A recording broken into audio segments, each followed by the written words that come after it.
TCU has won 8 of the last 10 in the rivalry. Baylor got them last year. And a return opportunity for Cole Wilson. Wilson finding the crease, tripped up shy of the 25-yard line, and that's where we will see Sawyer Robertson for the first time today. What is his game? His game is everything. He really does a great job getting everyone involved once again. But when you do the scouting report on number 13, really there's the things that jump out to me. As I said, spreading the ball, 4 receivers with over 300 yards receiving this season. High football IQ, able to get them in and out of good plays. And then the short game accuracy is on a different level as well. Never hurts when you got the most dominant tight end in the nation in there. Big number 1 in white, Michael Trigg. Starting on the ground with Bryson Washington, most carries in the Big 12, 4th most rushing yards. Now, Baylor is coming off a bye week, focused on starting fast. They cannot bank on a 14-point fourth-quarter comeback like they had their last game against Kansas State. Robertson looking for the adjustment and a little miscommunication there, looking for Ashton Hawkins. Well, this is a TCU defense, which is one of the best on 1st and 2nd downs in the country.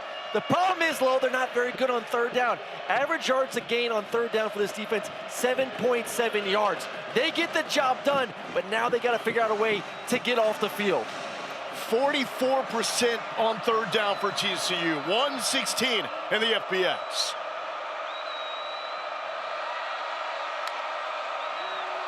Robertson looking right side, coming back over the middle of the field, incomplete to Josh Cameron. And a 3-and-out forced by TCU. And that's a misthrow. We talk about the accuracy from Sawyer Robinson. He had it right there, what we call a smash concept to the boundary. Over-under read on that corner. Corner jumps the out route underneath, and you see the perfect gap. Put it on your big number 34, and you got a 1st down and extend the drive. Here's Palmer Williams, leads the Big 12 in net yards per punt. Big booming right leg of Williams.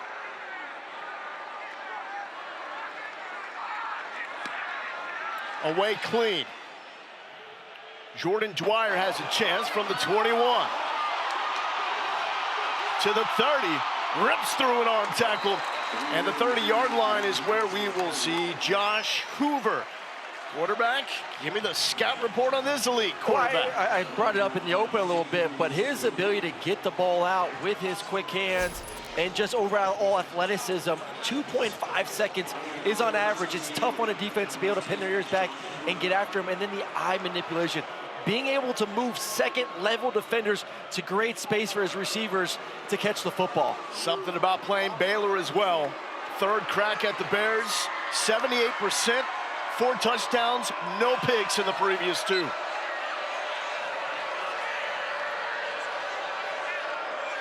Kevorian Barnes motions out, pump fake to him, crossing incomplete. His Major Everhart looking for some yak and taking it to the 39-yard line. Well, he's going against a Baylor defense. He's going to play a lot of too-high safeties. So TCU struggled to run the football this year. Let's see if they commit to it, especially in these 2nd and short situations. They have been under 100 yards rushing in each of the last 3 games. Longest stretch for TCU in 20 years. And that one is too high for DJ Rogers, who's usually so reliable. 19 catches on 23 targets this year. Impact players brought to you by Mattress Firm. Yeah, there's a lot of impact players in this ball game. First off, for Baylor, one of the best tight ends in the country, Michael Trigg. Got to look out for number 1. Thorne on the outside is going to get some one-on-one matchups. Got to be on the lookout. Eric McAllister down the field, elite speed, and then Jamal's got to be able to get in the box and make some plays for that safety position for TCU too. Eric McAllister lined up as a deep tailback, and it's going to go to Barnes, and Barnes muscling his way.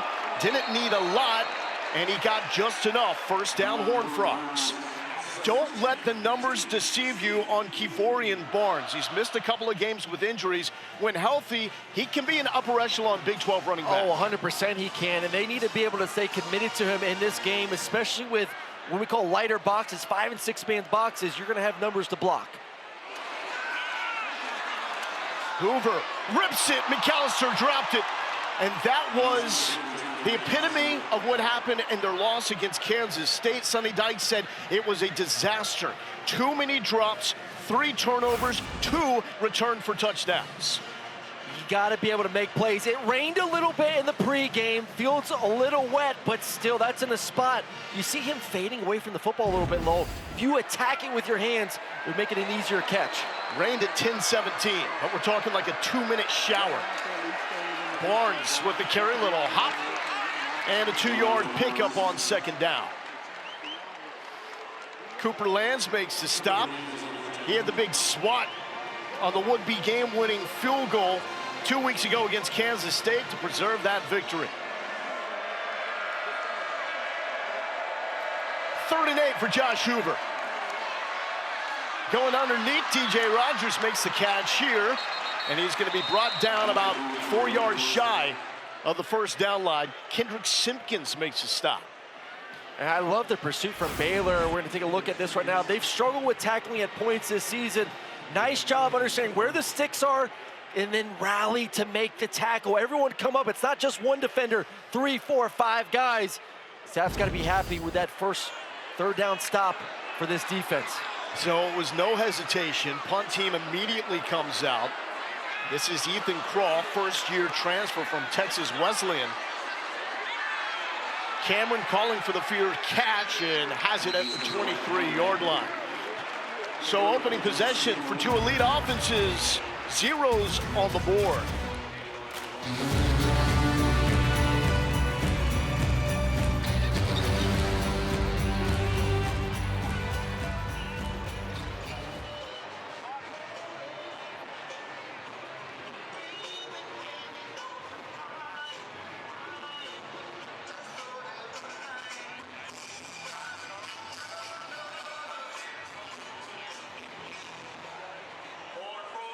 Low.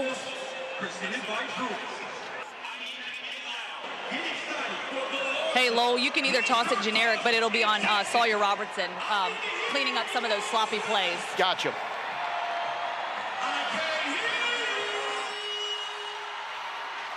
I can hear you.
So in practice this week, it's been running 8-play drives, resetting, 8-play drives, resetting to build that consistency. And Coach Spavital said if we can clean up 1 or 2 of those drives per game where it looks like we lose focus, we'll be in a great spot to win this football game. Found Ashton Hawkins sitting down for the completion there. Robertson's first of the game. Hawkins had a couple of critical drops 2 weeks ago in the comeback win against Kansas State. Here's Washington. He's ready to eat. Why not? Went for a career high 196 yards with 4 touchdowns last year against the Frogs. Well, I love their new plan right now with Washington as well. I'm not giving him the ball as much as they did early on this season where they relied on him over 60% of the time. When he's getting it, he's a lot more fresh right now. Looking for Trigg, batted down, pressure at his face. Devin Deal breaks it up. I want to go back to what Lauren was talking about and just the quarterback position, and especially in this offense, there's a lot put on your plate. You have to execute at a high level over and over again. Nice defensive play knocking that down. But you're going to make some mistakes, but you have to be able to give yourself a word or two to stay focused each and every time. Certainly is another level there for Robertson. Despite his numbers, a lot of it because of volume. That's a rip. Trigg in and out, incomplete or fumble? Incomplete. Michael Trigg, that's the only hiccup in his game. 6th drop. That's among the national leaders this season. Well, you have to understand, too, going across the middle of the field, you have to catch it and lock it up. But really nice job by Johnson, our impact player of the game, for TCU on that side of the football. Coming in there, understanding, hey, big physical tight end, I got to be just as physical to knock the ball out. 3rd and 10. 4-man rush. Game's in the middle. Flag is down. Washington, open field tackle made by Austin Jordan. And it's going to be a hold on Baylor. Holding, offense, number 74, that penalty is declined. 4th down. We're seeing a defense right now that we know can have success on 1st and 2nd down, but now having success early on in this game on 3rd down. That's been obviously the point of emphasis this week. Get off the field against this elite offense, put them in uncomfortable situations, and try to get our offense some good field position. TCU's number 13 is now wearing number 42.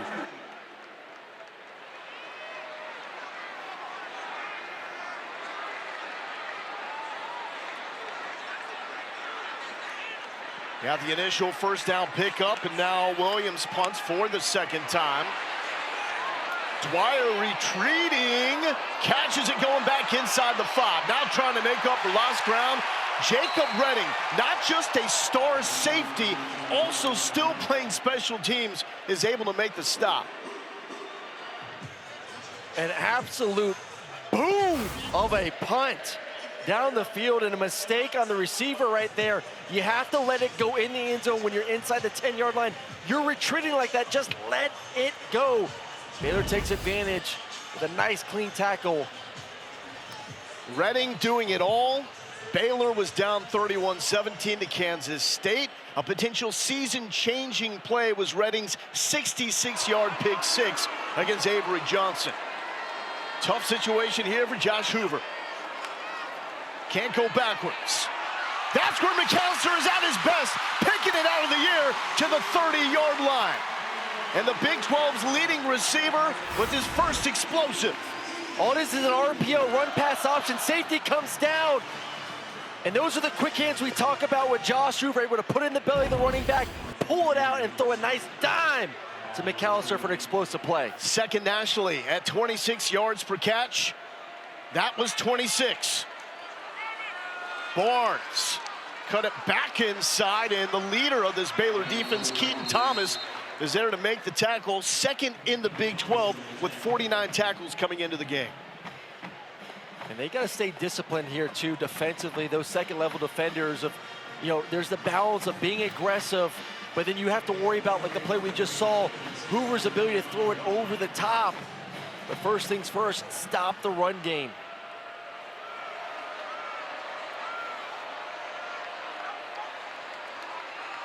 Hoover in rhythm.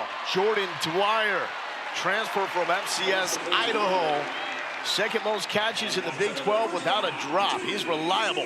I think you used a good word on a rhythm. These quarterbacks almost act like point guards. They see green grass, they understand where the weaknesses are in the defense, and they exploit it. So for these defenses, you have to change the picture post-snap. Show too high, go to single high. You can't let them know what's going on pre-snap and then stay in that defense. They look so much better than they did off the jump against Kansas State last week. Sonny Dykes told us, after a game like that, you just turn the page. McAllister popped, got out of it. Tough to bring him down, and Keaton Thomas finally does. Also getting assists from Kyler Jordan, who had McAllister's legs. Big point of emphasis for TCU. How can we get Eric McAllister the ball early? Sonny Dykes told us just 1 touch in the first half last week. Yeah, they have to find ways, not just deep balls down the field, but little touches to utilize his speed.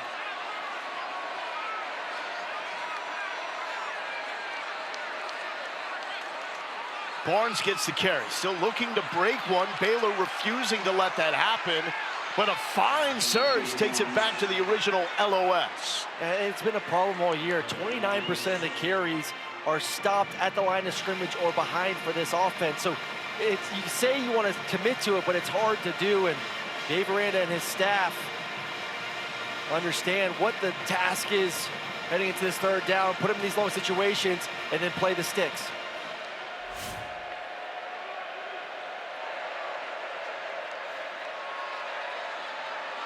Hoover, all morning long to throw, now wants to scramble. Throw on the run, tight window, and broken up. Caldre Williford, he's gonna have to be huge for this Baylor defense. They are playing without a starting corner in Tevin Williams III. Yeah, it's the last thing you want is to be out a corner heading into this game, and tight coverage on the outside.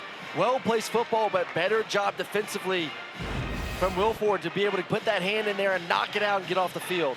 And what were we saying off the top? Two elite defenses going head-to-head? Yeah, exactly. Two defenses making plays early on. You've seen some contested throws go the defense's way, knocking some balls out. So the fourth punt, 2 for each team. Cameron backing up, fair catch, and takes it at the 6-yard line.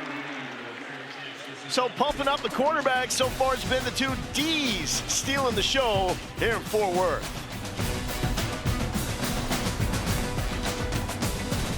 Favor, actually visit Fort Worth. This is a legit town, a lot going on, a lot of classic Texas heritage. Dave Aranda, originally from California. This is the point in last season, this week, when they started to turn it around from here on, won their last 6 in the regular season to give them such high hopes coming into this year. Yeah, and if you're able to win this game against this quality opponent on the road too, obviously gives you a lot of momentum for the second half of the season. Hoover was backed up on the last drive. Now Robertson backed up. And we'll go to the ground, and Zach Chapman, Andy Avalos, defensive coordinator, pointed him out. This guy that's really starting to come on. Yeah, they said playing his best football these past 2 weeks, and big guy, 6'5", 260. Gonna have to continue to play like that in this football game this afternoon. Bryson Washington, 4th leading rusher in the Big 12, bottled up there. Pressure, Robertson's cool with it in his face. Did he make the catch? He did! Ashton Hawkins, a magician on the sideline. Well, it starts up front, Lowell. You saw the quarterback, sorry, Robinson, just casually going through his reads, and then, oh, okay, let me throw the ball late down the field, and Hawkins going up, high pointing, only 5'10", 168, but showing some vert. 41 yards on a pass that was absolutely ripped. Now the quick screen. Kobe Prentice will try to shake free and takes it to the 45-yard line. Let's go back to the catch right there. You need a couple more views of number 6, one-on-one on the outside. The concentration, strong hands, and 100% reels it in the entire way. It's a nice play to get out of your own end zone. 30 passes of 20-plus yards. This is not just a dink and dunk offense, ladies and gentlemen. They can push the ball vertically down the field. Only team in the country with 4 players with at least 300 receiving yards. Hawkins came into this game at 304, picked up 41 more there. 4-man rush. Robertson will roll, and he's popped. Dropped by Devin Deal, forcing the incompletion. Twice now, the big number 11 has been in Robertson's grill. I love number 11, and they're able to do so much because of it. They can go 4 down, they can go 3 down. His football IQ is on a different level. They're even at the 3-tech position. A little TE, tackle and stunt. It'll put the pressure on the quarterback. What a crowd today in Fort Worth for the 121st playing of the Revivalry. I'll need them here, 3rd and 7.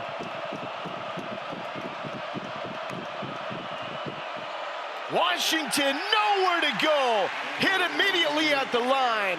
Nnamdi Obi-Izor, 21 tackles over the past 2 games. He is in rhythm. Love the defensive call. They got into somewhat of like a bear front and allowed number 4 just to roam free. You see everyone's taken account for at the offensive line, and no one is left.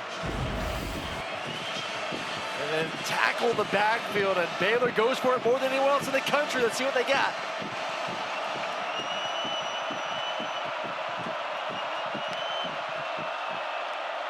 Robertson to Cameron, and a first down pickup. The 8th fourth down conversion TCU has allowed this season. Only 2 teams are worse on fourth down. Nice route comes in. Think like he's gonna cross. Put your foot in the ground, break out, and that ball has to be perfect to catch it and then get upfield for the first down. Robertson rolling, looking back middle, checking down to Washington through his hands. Austin Jordan was breathing down his neck. Back to that fourth down play. This is a defense, struggles on 3rd and long, struggles on 4th down, and Baylor, they love to go for it, and the reason why, they got a quarterback that knows where his one-on-ones are. Let's see if this offense can take advantage. Big play, 4th down conversion. They got this thing moving. This is where you see a drop-off, though, in the run game. The freshman Caden Knighton now checks in for Washington. Patient run. And there's a lot of purple jerseys rallying to the football. Jamel Johnson, one of the top tackling safeties in all of college football, is there. Well, and they don't miss tackles, and they get guys to the ground. 1.98 yards after contact is what this defense has given up. Here comes the rain on 3rd and 9. Not what I want as a quarterback. Start raining on this critical 3rd and known passing situation.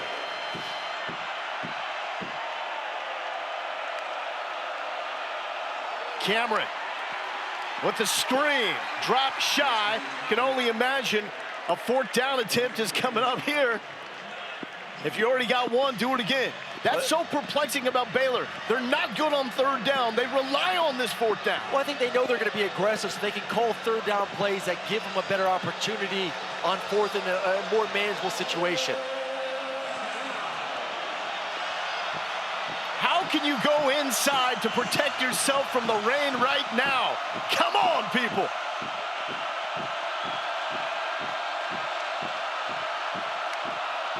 Fourth and 5. Robertson floating it sideline. That's going to draw a flag.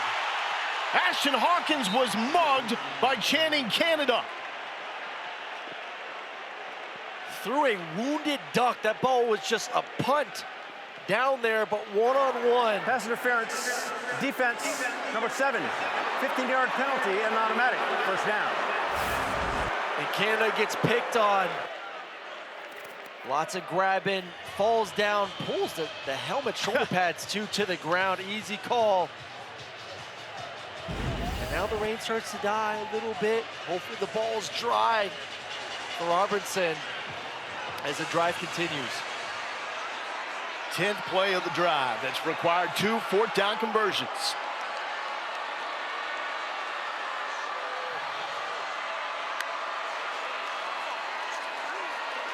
Sawyer with the comebacker. Cameron slips a tackle down to the 3-yard line. The team leader, the man that never complains about the amount of targets he gets, just plays winning football. I love 34. He's obviously a great catcher, playmaker, physical, willing to get dirty in the run game too. And see that play, and the offensive line taking care of business up front, giving the quarterback plenty of time to work left all the way back to right to find Cameron for a completion. That's where you like to just be able to run the football now, bringing in their main man, Washington. No Michael Trigg in the game. Typically a top red zone threat. Washington will take it. Washington down to the 2-yard line. Austin Jordan with the stop. Now, Bryson Washington has lost the gloves. We saw him start the game with gloves like he did against Kansas State. 3rd series, fumbled, lost the gloves. Now he's going full Joseph Manjack out there. I love it. Hey, listen, it's a little bit wet right now, too. You may see some more of these players take their gloves off in this game. Direct snap. Washington denied. Jamel Johnson with his 2nd huge stop. 38 tackles on the season, just 2 missed opportunities. The coach staff told us yesterday, Jamel Johnson is so good at fitting in the run game, seeing where the weakness is, filling the holes, and making a big stop there on 2nd down. Can TCU do it 2 more times? I keep running the football, give it to number 7. Direct snap again. Does he muscle in? Waiting for the call. Yes! Bryson Washington caps the longest touchdown drive of the season for Baylor, 92 yards, which required 2 conversions on 4th down. The big back, and this is why they've been not using him as much the past couple weeks. Keep him healthy for situations like this. 216, using all of that to get in the end zone for the first score of the afternoon. Had the bye week, 19 carries, that was it the previous 2 games. I don't know if Washington's gonna be fresh at all from this point on, but after that, probably the freshest he's gonna get. A little fresher.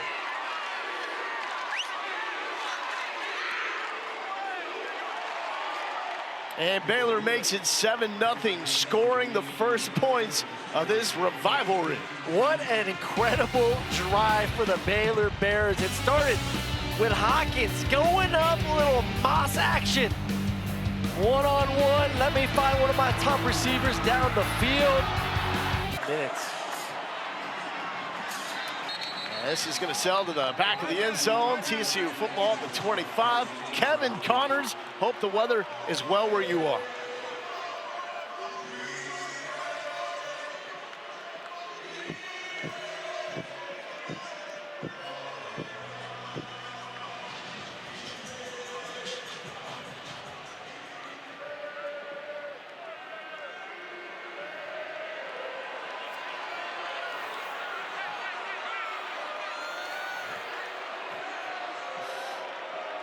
Two elite quarterbacks there with Darian Mensah and Haynes King. Two elite here with Josh Hoover for TCU, who gives it up to Kevorian Barnes.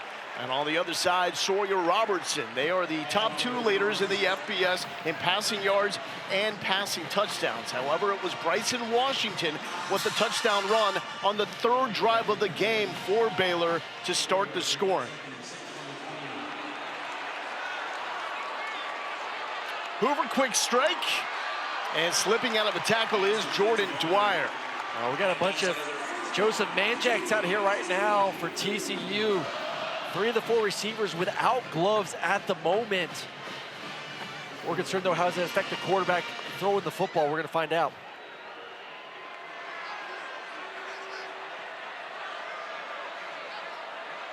And Manjak is the 2nd receiver to the right of the formation. This is the end of the first quarter. And that takes us to the end of the first quarter here in Fort Worth. Huge game, 2023. Problem is what happened after that. TCU scored 42 points and won 42-17. Hoover to throw. McAllister goes up to bring that one down. Well, as we know, this is an offense that can score. They can score quickly. So, yeah, great job. Helped out by their offense. I think big thing, too, time of possession. Being on the field for 6 minutes of that one drive kept that defense off the field. Back to Barnes, looking for room. Breaks a tackle and fights through 2 more Bears. That's a first down pickup for Kevorian Barnes. Transfer from UTSA. He could be critical in a second-half run. You would love to, just to be able to hold on to that time of possession for themselves, create a long drive, give their defense a break. Nice blocking up front, especially from the tight end, Chase Curtis. Keep rolling it. Both coaches telling us this game could come down to who runs the football more effectively. Well, you're going against a Baylor defense that primarily wants to be in some sort of too-high safety look, whether that's cover 2 or cover 4. You're seeing bigger bodies bringing in 2 tight ends this drive to be able to run the football, see if they stay at it. Barnes had 100 yards in his TCU debut against North Carolina. Been quiet and injured since then. Good shiftiness, and that's another first down pickup from the native of St. Augustine, Texas. Well, they continue to do what they do defensively, just play this lighter box with 2 safeties, and for TCU, take advantage of it. You see the rushing yards in the Big 12. They have to be better in this game. Another carry for Barnes. A lot of room to run. Stiff arm, but not enough to get away from DJ Coleman. He's the top tackler, doesn't miss many for the Baylor D. Well, the safeties and second level, third defensive level, the players have to make plays for this defense when they play this format against the run. Just too many blockers. You see the safeties. Look at this, 2 safeties high. 5 runs for Barnes on 7 plays this drive. Make it 6 for 8. Keep feeding the beast. Jacob Redding is there to hold him up right at the first down marker. And it is a first down pickup for Kevorian Barnes. And let's continue this conversation. I mean, for Baylor, the goal is, hey, we're going to play this defense. We are who we are. And we think the offense is going to make a mistake at some point. And we just got to wait back and take advantage of that opportunity when it comes. Hoover pump fake. Sideline, McAllister bobbled it. High throw, incomplete. LeVar Thornton in coverage. Well, LeVar Thornton is the guy this defense needs to step up. We talk about them playing this 2-high safety, but they are going to mix in some single high. They just have to do it. And he's someone that they believe very talented, a little bit inconsistent at times. He's going to have to be a difference maker in the ball game.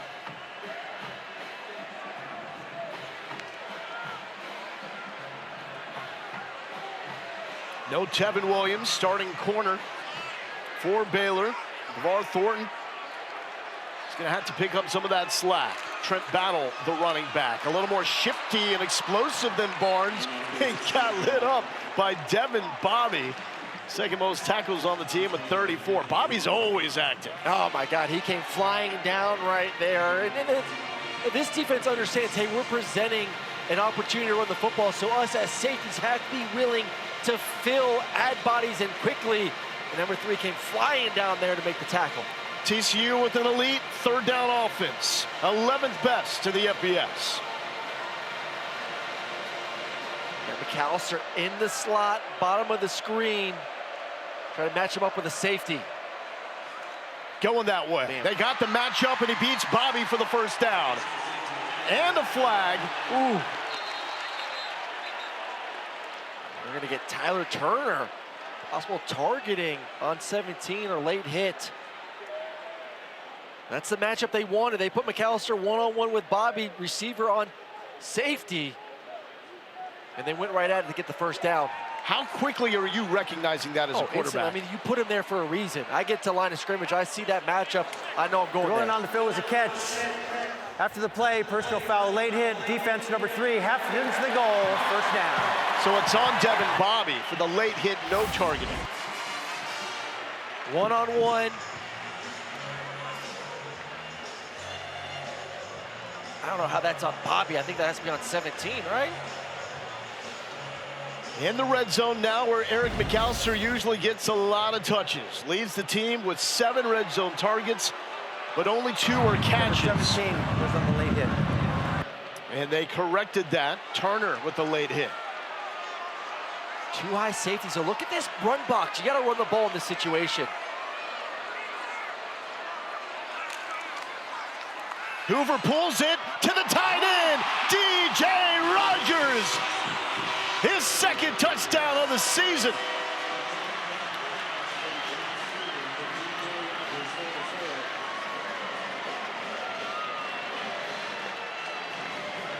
What do I know? Just throw the football. Little RPO, and all eyes are going to be on that middle safety. If he comes up, you have an opportunity to throw it. He settles, and then Hoover does what he does best. Quick hands, up and over for the touchdown.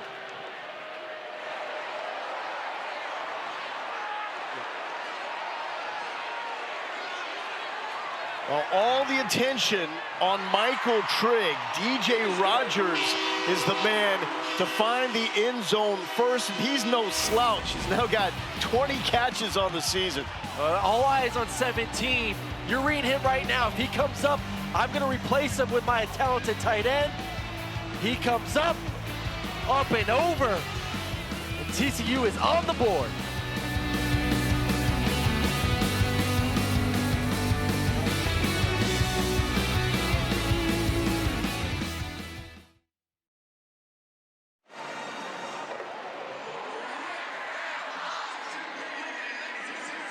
to kick off his Heisman campaign with a rivalry game victory. Art Briles, his head coach. Briles' son, Kendall, the OC for TCU. Robertson, just so calm in that one. Out of reach there for the freshman, Caden Knighton. What are you seeing, though, from his pocket demeanor? Well, he's got all day. It looks like he's playing 7-on-7 back there. You see right there, he's working all the way from right back to left. Usually makes that throw. Been a little bit inaccurate, a couple drops. See the 7-14, the rain has calmed down. So hopefully we see some of these playmakers reel in some of those catches that were missed early on. No one has more passing yards and touchdowns this season than Sawyer Robertson. He's got 77 yards, no touchdowns so far. Inside pressure, gets away from Zach Chapman. Ball is tipped, nearly caught, nearly picked off by Caleb Elarm's Orr. Wild sequence. Hey, quarterback's worst nightmare when that ball gets popped up in the air. You're just praying someone on offense can knock it down or it falls safely. Now 3rd and long situation. See if these fans can make some noise. And #1 trick in the slot, you have to find a way to start getting him more involved in the game.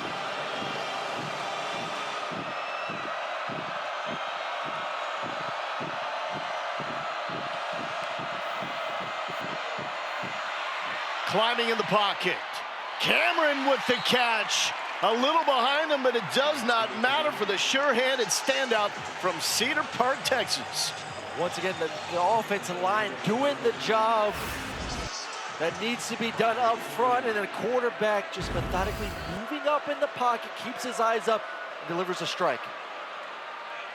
The freshman from Oklahoma, Knighton, trying to get small, and it works. He picks up 5 yards. Obi Izor with the tackle. He did try to get small there, though. He looked like I don't know if he was prepared for contact or trying to hide behind this big offensive line, but weaseled his way in there for a nice gain on 1st down. It's been a good offensive line. Fugar, Lingell on the left side. Both of those players, the 2nd most snaps in college football at their respective spots. And Knighton still fights, gets a yard. It's been an interesting study watching Knighton. He's had to pick up a lot of the slack. Dawson Pendergrass is supposed to be the two-headed beast with Bryson Washington. He gets hurt in preseason camp. So now Knighton has to pick up slack, and it's done a solid job, but there has been some boneheaded plays, like last week, an 11-yard loss where he was trying to do too much. Listen, he's just a freshman. I think that's the problem right now, especially in these 3rd down situations, relying on freshman running backs to go out there, especially in pass protection, and get the job done. And Turner, another freshman, checks in. Play action, wide open, missed him. Kobe Prentice was gonna waltz into the end zone, and just too much hot sauce from Sawyer Robertson. And the ball is just too low. You have to be able to get that up to give your guy an opportunity to make a play on it where he's not diving, because they set it up perfectly on the outside. Both defenders coming up to stop the little bubble screen. And he knows it, man. You put it on a talented receiver, he has a chance. And as we know, Baylor's going to go for it on 4th down. Going for it on the 3rd time. First 2 have been successful, a catch and a PI. Pressure, Deal is on him, and Deal does it. Devin has taken over this game. 3rd time he's been in the mug of Sawyer Robertson. Move #11 around. He is an absolute disruptor at the defense position. Finally, a 4th down, and the defense finds a way to get off the field and give their offense a great field possession.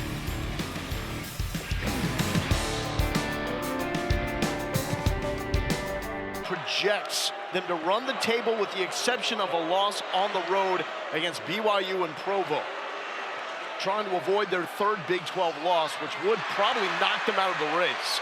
That's Jordan Dwyer with the catch here on 1st down. It's a talented football team, no doubt about it. Like you said, a little upset with some of the games they played. I feel like they've not reached their full potential. They got dudes on both sides. They can win a lot of games down the stretch. Barnes wants all that heat. Keaton Thomas is there to make the stop. That's tackle number 7. He's got a tackle on 25% of the snaps in this game. Sis, Yeah, Coach Dykes pointed out that they've won more games than anybody in the Big 12 over the last 2 years, but it doesn't feel that way right now. That tells you how high the bar has gotten. People are going to have to reset their expectations because, y'all, the Big 12 is wild. Anybody can beat anybody, but he said the message here, relax, have fun, don't forget who you are. Hoover wants to throw it, and that's twice now he's sailed passes high to Eric McAllister, 6'3", 205. And those are the plays that they want to be able to get McAllister the football. It's not just, hey, this guy can run go balls or he can run a post route, but can we get him involved in an intermediate game? And that one right there is an easy completion. Yeah, you got to kind of maneuver around a blitzing linebacker, but still should have been a completion.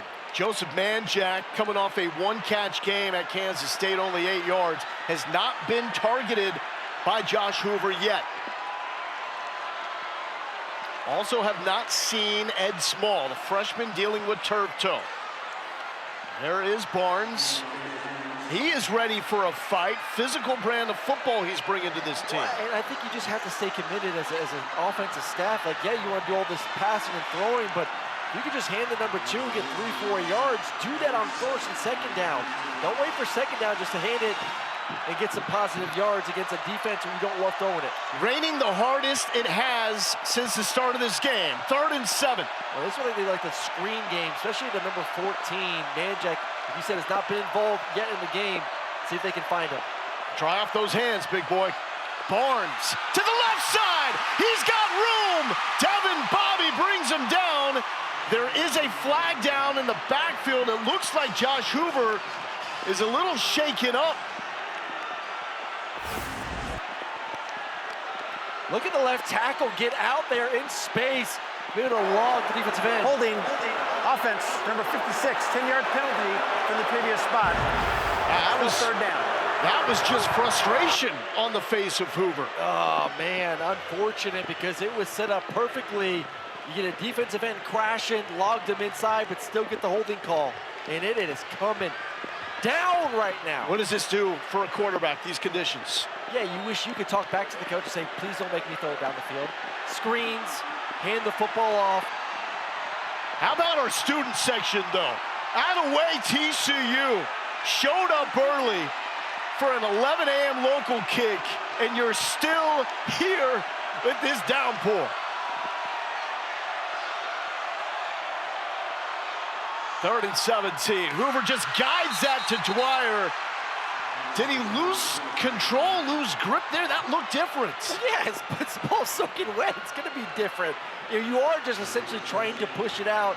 Yeah, there are certain quarterbacks, usually bigger hands, can handle the weather a little bit better than others. But yeah, it's difficult, man, to be able to throw that football. And you see from a receiver standpoint too, not trusting your hands to catch it and letting that ball come into your body too much.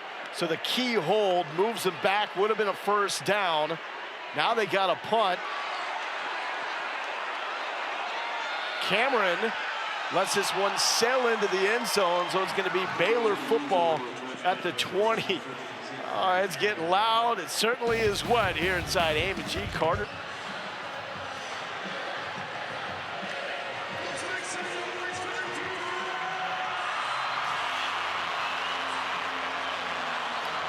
Casey, it was a slow start here, but on Baylor's 3rd drive, they went 92 yards to get on the board.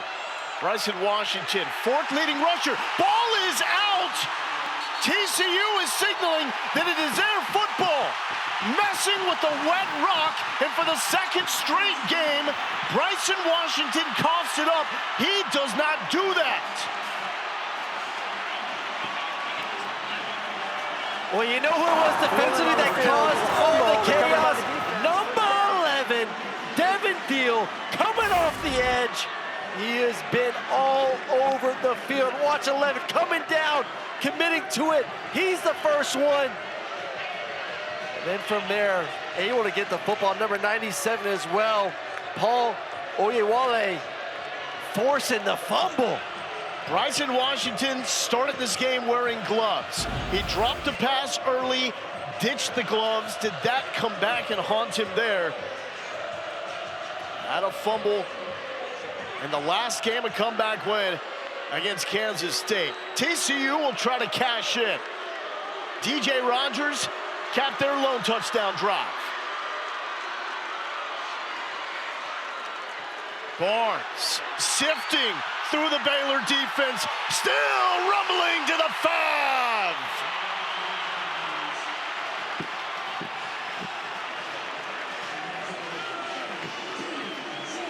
Quick to the line.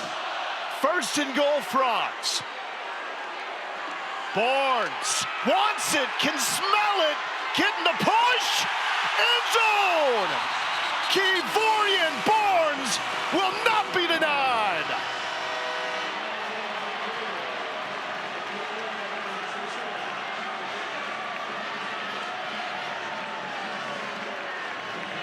Low for a football team that has struggled to run the football the past 3 weeks. You know that has to feel good. Sudden change, get the ball and just hand it to your big back and let him rumble and stumble.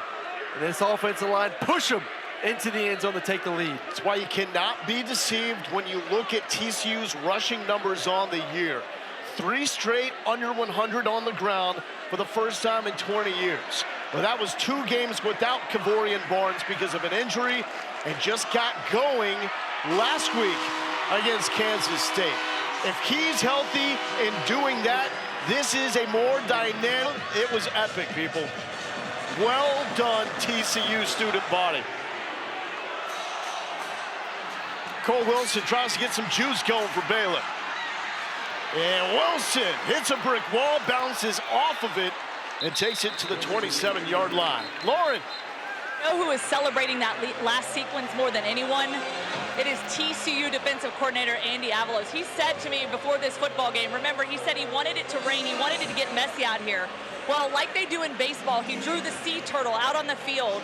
It's kind of like good juju, and of course it's where it catches the rain. He figured if he draws the sea turtle, then maybe it'll rain, and it obviously worked in their favor. He is fired up, this team is fired up, man. There's been a huge energy shift here on the sidelines and in the stadium. Dave Aranda also told us when they got sizzling last year and in the past, it's been because they're winning the turnover margin.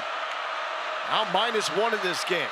But back to Bryson Washington. His first carry after he coughed it up, picks up about 3.5. I'll say, like, listen, a rainy afternoon does favor TCU. They are the better of the 2 defenses.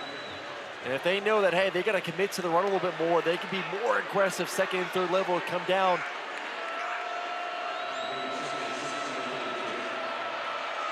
Heavy workload for Washington this season.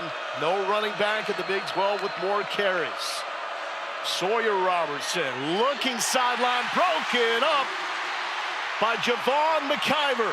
Second target to Michael Trigg. He is yet to haul one in. And the pass is just late. Trigg is 2 or 3 steps into his route already before the ball is coming out. Allows a DB to make a break on it, to get a hand in there. One is too talented not to find a way, especially on this 3rd down. You put him in the slot, your number 3 receiver. See if you can give him the football. 3rd and 6 by the band and by the students. Watch out, number 11. Where is he at defensively? He's roaming around that linebacking spot. He has been creating a lot of havoc in the pass game. Here comes Devin Deal with the inside rush. Is it picked? No, but broken up. 3rd target to Trigg, still shut out. And here's a flag. They could get Jamel Johnson for for taunting here, because immediately started barking at Michael Trigg after that PBU.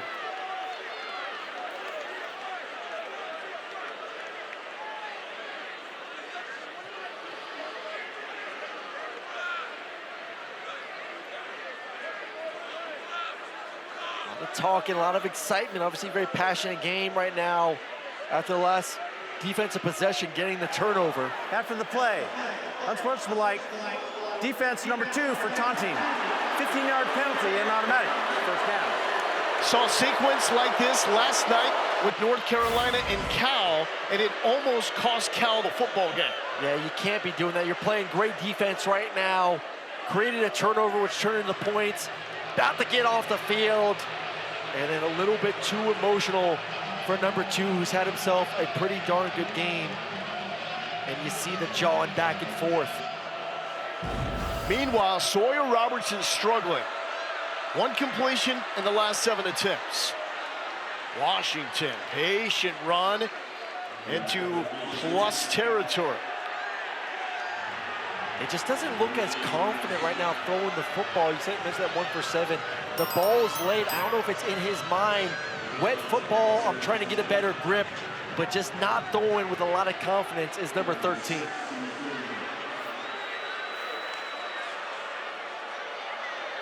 And he's got time, but runs out of it.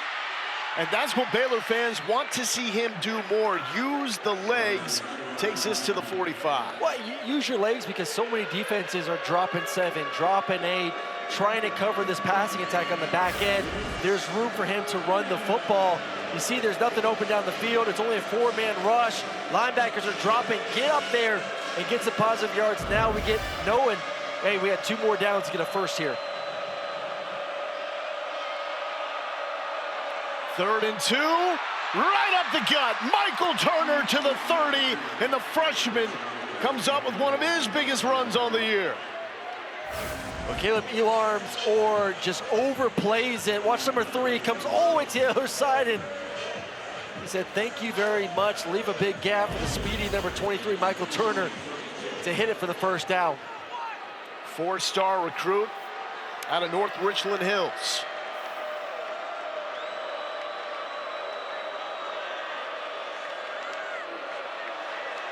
Trigg in the slot to the right, still does not have a catch.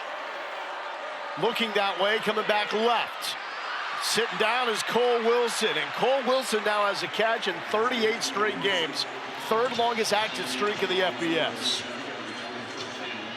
All of a sudden, a silly penalty a few minutes ago could have been off the field. Now Baylor's right now on the 20-yard line, opportunity to put some points on the board.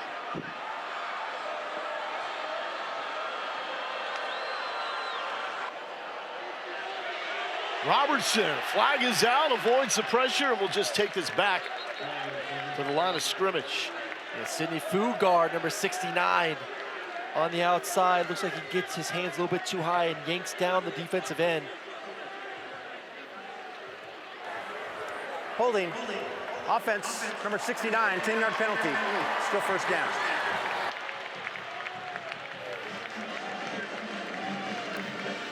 Bottom of your screen, 69. Good move, and who did you buy? Number 11. I absolutely love Devin Deal. He makes this defense's front 7 go with everything he's able to do, and then just a motor through the roof. Fugard came into this with 8 penalties called against him. Only 2 players in the FBS with more. And there's the DC, Andy Avalos.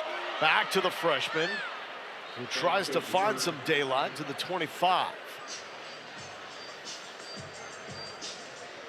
I like the commitment right now to the run game and giving Bryson Washington a little bit of a break after the fumble, the last possession, allowing these young running backs to get in here, get some touches.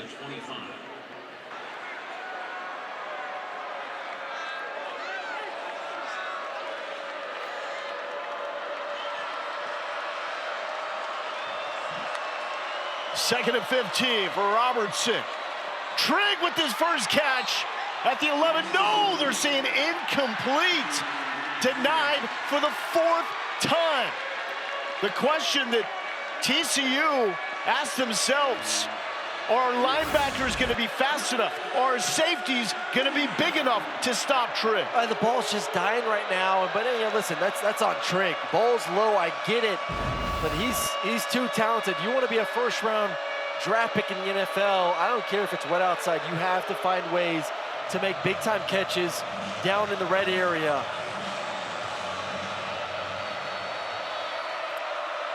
Crowd is a factor. Robertson against a 4-man rush, no one home. It looked like he wanted Trigg, but obvious miscommunication, not on the same page. Field goal team coming out. Yeah, Trigg's breaking in. He wants him to break out. I don't know if it's one of their option routes they like to do with their receivers. And that's the beauty about this offense. When they see green grass, guys are able to go to it. But does call some situations like that where one guy thinks one way and the other one's thinking the other. Connor Hawkins was the hero of the last game. Had a 53-yard game winner against Kansas State. This from 43. And it is money. So Baylor with the bounce back. The man probably taking the biggest sigh of relief is Jamel Johnson, who is called for that taunting penalty. Yeah. You'd much rather it be 3 than 7. Well, you'd much rather it be no points at all. True. If your offense hit the ball with more time. I think that's the thing, too. You gave up 3 points, but you also gave up precious time. We're still 2 minutes to go. Your offense should have the ability to go down there and try to score some points. And it's like 3 more possessions in the Big 12 before that happens. That's plenty of time. For 20 years, All-State has celebrated every field goal and extra point made at participating universities by donating to the university's athletic scholarship fund, supporting all students. Thank you to All-State. Slow start here, and a nice, cool, fall-feeling day in Fort Worth. On the 3rd drive of the game, however, 2 big plays from Ashton Hawkins, including a PI on 4th down, set up Bryson Washington's touchdown run to make it 7-0 Baylor. TCU came back with a 75-yard, 12-play touchdown drive, with Josh Hoover finding his tight end DJ Rogers. And we had Barnes finding the end zone with the help from his O-line to make it 14-7. And that field goal makes it 14-10. Jacoby Hayes from the goal line and takes it to the 23-yard line. That brings us to the 2-minute timeout. This is the TCU 2-minute timeout. will try to add for the half. To something that Josh Hoover is very comfortable in, 2-minute drill. Trying to add some points here before this game goes to the break. Now, we are flirting with some lightning in the area, so that is also a factor and something that we are tracking. Eric McAllister motions out of the backfield. Hoover is just going to dirt this one. No one home. 2nd down. I think some miscommunication. You see him give a little signal to one of his receivers like, hey, you're supposed to run a screen route. What's going on here? Never the quarterback's fault, though, correct? Of course not. I'm here to defend my quarterbacks. It is not. It was a screen run. The offensive line do it. One of the receivers messed up, of course. Ivorian Barnes has been the story. 14 carries, 68 yards, and a touchdown. Quick screen and bobbled and caught by Major Everhart, who has a couple of catches in this game. Had only 2 coming into this. Yeah, junior out of Amarillo. Yeah, that ball was hot and a little, what we call ugly, little bit of a duck there. But still, nice job reeling it in 3rd and medium situation. TCU trying to avoid their 3rd loss in Big 12 play. Both these teams need this win. Matthew Fobbs-White was off sides if they want to stay alive in this Big 12 race. So that should have been free play, and it's going to be 5 yards off the penalty. Offside. Defense number 50, 5-yard penalty. Replay 3rd down. Nice job. I love the use at home of the hard count. See if you get a free 5 yards. And listen, they're running the ball so well right now. This gives them that opportunity where if it is a favorable box to just hand the football off, give it to number 2 and see what he can do with it to get the 1st down. Barnes is not going to be in the game. It's going to be Jeremy Payne, but he's out at the top of the formation on the left side. Empty for Hoover and a flag. And it's going to be movement against TCU. So you got 5 yards, now you give them back.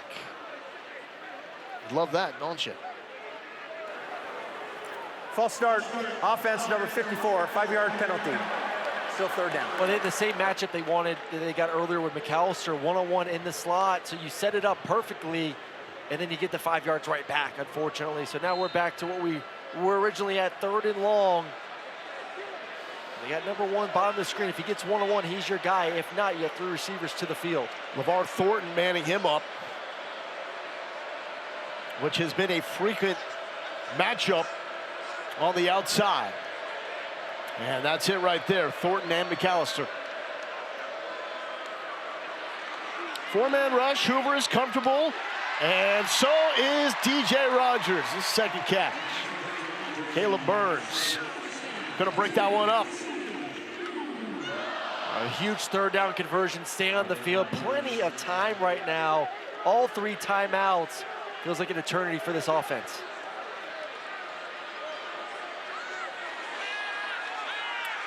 Little play action. Hoover, eyes downfield. The dump at the last moment to Rogers. And let me correct myself, that is now catch number 4 for the senior tight end out of Washington. Yeah, he's having himself a ball game. Even a few plays ago on that third down, really does a nice job working with his quarterback. And same thing here, staying alive, just playing basketball. That's all it is. Defender comes up, pitch it right over his head to get the completion. Kendall Briles told us coming into this game, scrambles from Josh Hoover would be critical.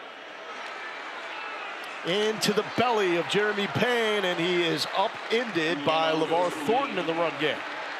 I also brought up, too, DJ Rogers. They're waiting for his breakout game. They love his talent, love his skill set, and he's having a great first half at the moment. 5th straight game with at least 3 catches for big number 0. Back to the ground, and in the backfield is Jackie Marshall, a name that we thought we would call a lot more. Makes a stop, but not before a first down pickup. 57 seconds. You know, the goal is offensively, you still want to save 1 timeout in your back pocket for the kicker. We expect if you get a decent chunk here to call your first timeout. I don't think they want to leave it up to the kicker with some of the issues that they've had this season. Hoover, he's calling for it. Sideline, feed the man. Jordan Dwyer said, I got you, bro. 41 yards. Well, they may not need the kicker. That's just one-on-one. Beats up the corner, gets on top. You throw that even further down the field, it's a touchdown, but still a nice play. Payne trying to cash in. Will not stood up. Take your first timeout.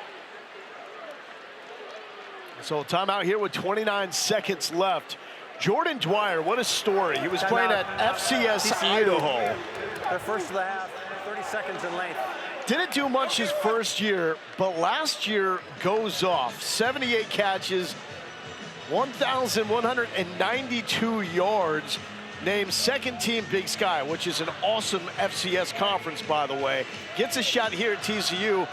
He's fit in nicely with this receiving core. Boy, just, you know, incredible chemistry with Hoover this season, especially early on, and has been the same since early on in the season. They want to get him back going because of his playmaking ability. And you know, we talk about Baylor and all their skill guys all the time, but man, you look at this offense, McAllister, Dwyer, the tight end, a lot of weapons for Hoover to play with. Sis. You talk about that chemistry with Hoover and Dwyer, and he is a powerful route runner. He gets defenders off their spots, creates those windows that way. He's been quiet the last couple of weeks, but Hoover said he's so confident in him, So and he some knows what he's capable communication of. issues there with Lauren Sisler. We'll set the scene here. 2nd and goal, 29 seconds left, 2 timeouts for TCU. Last time down, it was a run for a touchdown with Barnes. First time down, DJ Rogers with a touchdown. Payne in motion. Hoover will run. There was some daylight there, but it condensed quickly. Caleb Burns with his 2nd straight stop. Well, they thought they were going to get a light box, but they're actually bringing what we call a Saul blitz. Blitzers from the outside, so everyone in the inside can essentially pinch in from the defensive tackle, defensive end, and those holes close pretty quickly. TCU, their second of the half, 30 seconds in length. And now we Please do put the have game that. clock to 15 Now seconds, only please. one 1-5. timeout to go. Third and goal, so you can still throw this somewhere in bounds, obviously, and not in the end zone, and still call a timeout and have 1 play to go here with 15 seconds to go in the second half.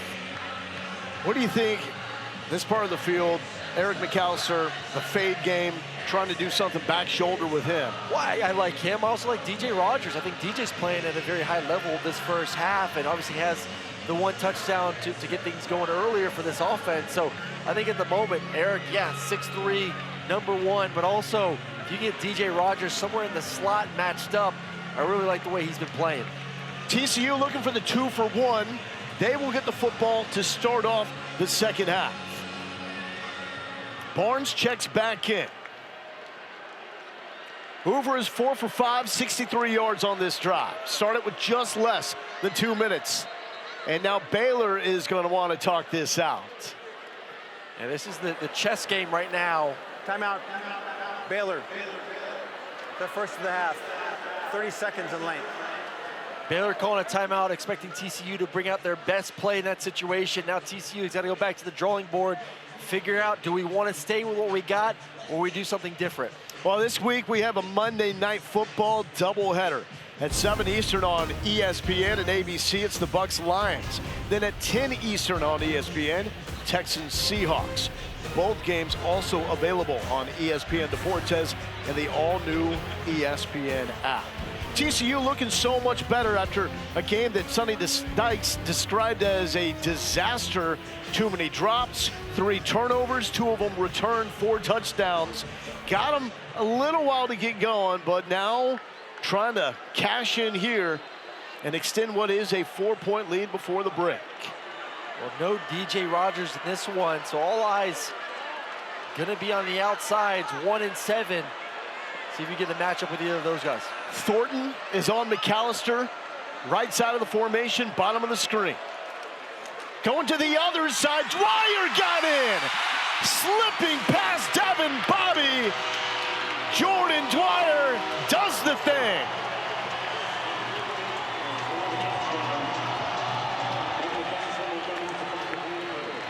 We told you to start the matchup. The quick hands of Josh Hoover. They're bringing what we call a corner cat blitz off the edge. Watch this. Bam, ball's out of his hands.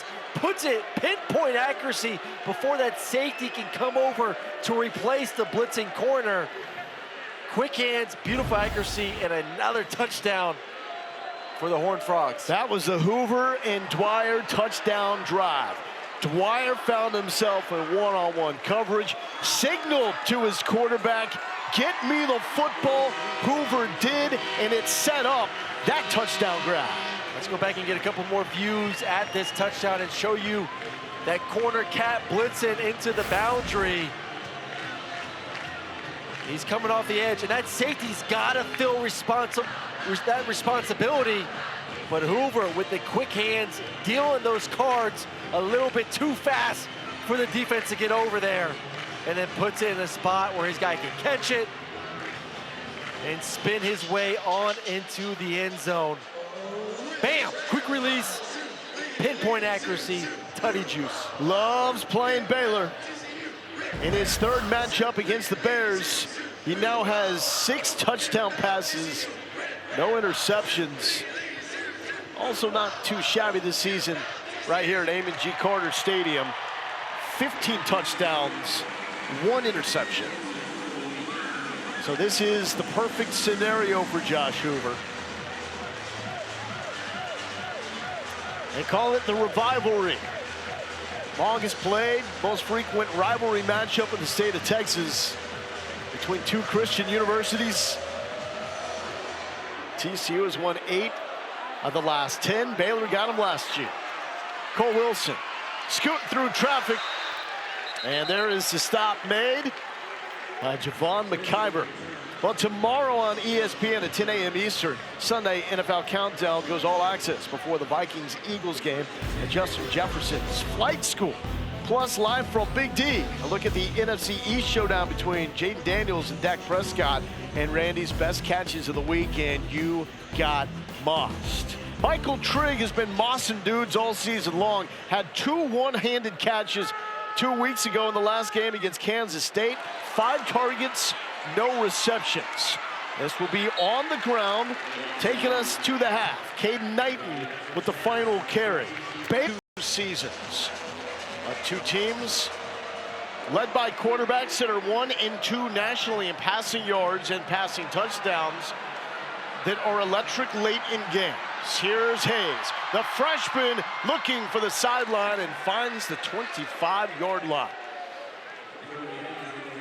So it was Hoover finding Dwyer last time the Frogs had the football, and they will start off with the rock here in the second half. Yeah, he's played exceptional in this football game, and he always does. He is just so comfortable at home. 13 touchdowns, 1 pick heading into the game when he plays in this stadium, and you saw that comfort level throughout the first half, but a lot has to do with what you brought up, their ability to run the football, taking some pressure off the quarterback. Kevorian Barnes, 14 carries, 68 yards and a touchdown. And it's to Dwyer, who is hit immediately by Caldre Williford. Told you off the top, but Bears repeating, no pun intended. Sorry about that, that was awful. Tevin Williams, starting cornerback for the Baylor Bears, out with an injury in this game. And they're picking on the backup corner on the backside. And here's Barnes, 15th carry. Aggressive, looking for a fight with every yard that comes his way. Jackie Marshall with the stop. He just runs with so much anger. He gets the football and he just wants to run someone over. Great vision, and you know what? Let me just put it down, run through 2 tackles. It's the defense giving up 11.5 tackles missed per game. No reason Barnes cannot end the season as one of the best backs in the Big 12. Hoover, sideline, Dwyer, again! That is the combo that is cooking. And just picking on the backside corner, young corner, thinking he has some help from the safety. And the safety just does not get over fast enough, and Hoover puts it on a rope. Second catch of 41 yards in the last 2 drives. Barnes picks up 2 on first down. And that's just going into the week knowing that, hey, top corner may be out. Let's just see who's playing backside. And Baylor bench right now, Wilford off onto the bench. Coming in is number 2, Reggie Bush, to see if he can help out on the backside for this defense. Dwyer now over 100 yards, 6 catches for 108. Hoover dealing. McAllister going backwards. Point north, sift through, keep going, and finally brought down at the 6-yard line. I thought he was going to start running the wrong way. Nice hands, nice slant route, and then just using his side to stay up. Nope, not that way. Let me go there. It looks like you're just like playing backyard football. And Baylor's got a man down after that one. Is number 0, Jackie Marshall. Yeah, arguably their most valuable defensive player is down.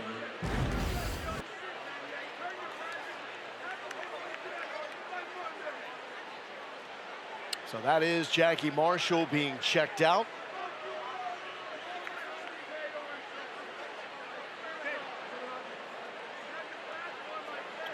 Let's check in with Lauren Sisler.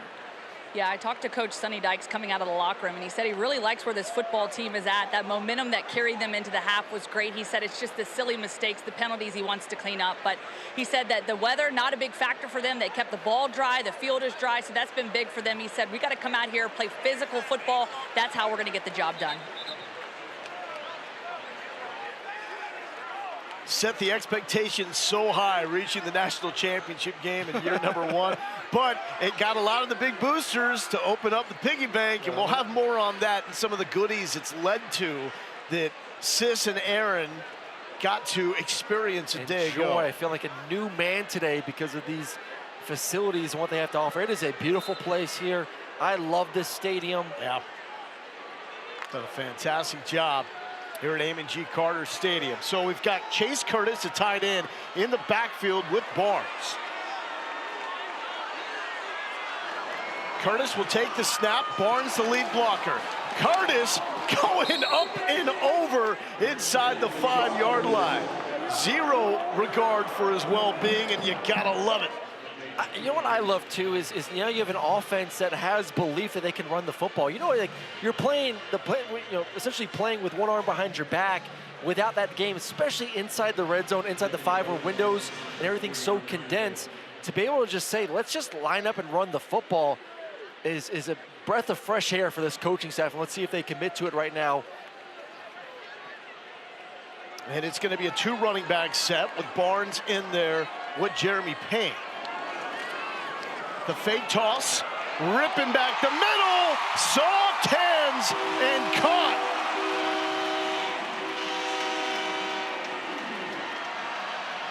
Taz Williams with the touchdown. Excuse me, it's Pimpton with the touchdown. Where'd you come from, young man? Everyone's thinking run, and you get like double run action. You got fake to Barnes, and you got fake pitch, and then all of a sudden 88 comes screaming to the back of the end zone. With some more views of a well-designed play to get this second half going for TCU. So a man that has not had a lot of PT, Kaz Pimpton, not even on the 2 deep, comes up, finding the end zone to make it 28-10. TCU trying to run away. This offense is feeling great right now. Everything's working. Run game, pass game, and Hoover continues the ball against the Baylors. Yeah, maybe get that guy the football a little bit more. Pitch and catch, TCU feeling froggy. His first career catch at TCU, his first career touchdown, and his first season here in Fort Worth after transferring from LSU. That's kind of unfair when you just roll out a 6'6", 250 beast like that honestly is not on any scouting report for the Baylor defense. We've been trying to get where he's from, what's he like to eat, all that information during the break. And who are you? Who are you? Did they just get you at halftime from somewhere in the portal? Oh, man. 28-10. Baylor with the back against the wall. Trying to go to 3-1 in Big 12 play. They need this one. And that is a quick decision and complete to Josh Cameron. How does Robertson get going? I think he needs to see some completions like that. I think he just got in a bad rhythm between the rain and some drops there in the first half. Bryson Washington had the critical fumble in the first half, which led to the TCU touchdown. He ditched his gloves earlier in the game after a drop pass. Now we got all sorts of equipment being thrown to the sideline. Yes, they need to take some shots at some point. It's just been tough sledding to try and methodically move the ball down the field against this defense. They got to get Michael Trigg a catch. Number 1 in white, looking that way, and it's just off. That's the 6th target to Michael Trigg. No catches, Eric. No catches, and just balls are dying. I'm not seeing a lot of juice right now from Sawyer Robinson, and it's not like he was walking into this game with a Josh Allen-esque arm, but something just seems off with number 13, where there's not a lot of confidence in what he's seeing and what he's being presented from this TCU defense. Meanwhile, Trigg is coming off the best game of his career. 8 catches, 155 yards against Kansas State before the bye. That's a low throw behind, not allowing Kobe Prentice to run after the catch. And here's 3rd down. They've got to stay on the field right now. This is a critical 3rd down. You're falling behind 18 points. Defense is struggling. Defense has been on the field a lot today as well. Number 11, watch out for him, top of the screen for TCU. Devin Deal. It's been a record in these situations. Keeping it on the ground, and it will work. So powering through is Michael Turner for the 1st down. I like that right there. Going a little bit off script, run the football, 3rd and medium situation. Able to get the 1st down, stay on the field, see if you can start to wear down the defense a little bit. Dave Aranda and Baylor looking for a faster start. Didn't get that in the first 2 drives, but they did score first to make it 7-0. Robertson, and that is complete to Josh Cameron, leads the team in catches and yards, top 4 in the Big 12 in both. And listen, there's no doubt this team has played behind a lot, not a lot, but a couple games this season, so there is a confidence they can figure it out. Back to the freshman. To the 40-yard line goes Michael Turner. At some point, though, I'd like to see a shot down the field. You got playmakers, you have speed on the outside. With guys like Kobe Prentice and Cole Wilson and Hawkins. Got to take a chance at some point. The only other point for Baylor after that opening touchdown was set up because of a taunting call by Jamel Johnson. And it looked like it was going to go back to TCU. Robertson, there's the shot. He's open and just airmails it. Kobe Prentice, that's a touchdown.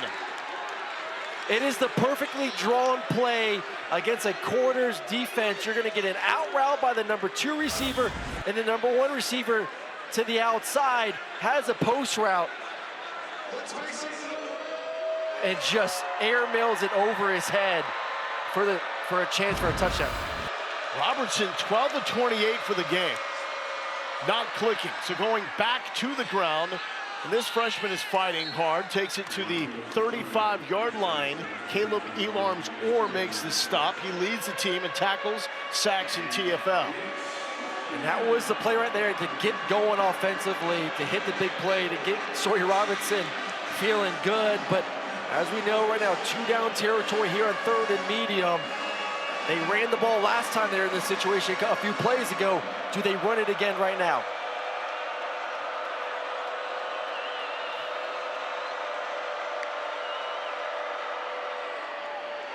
Cole Wilson tries to turn the corner, and the initial spot is going to be good for the first down. That's all on the outside. Josh Cameron, we talked about it in the first half. Just what a tough-nosed player he is on the outside. You're going to see him coming to your screen. Look at him locking up the DBs. 2 good blocks from the receivers to get the first down. Baylor trying to get in the red zone for only the 2nd time today. More pressure in the face.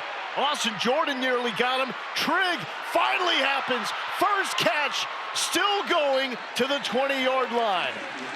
And the most dynamic tight end in the nation finally is on the board.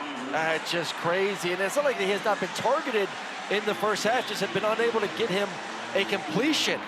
And finally does, and good things happen. Target number 7, first catch for the man that leads all tight ends in yards and is second in catches and touchdowns.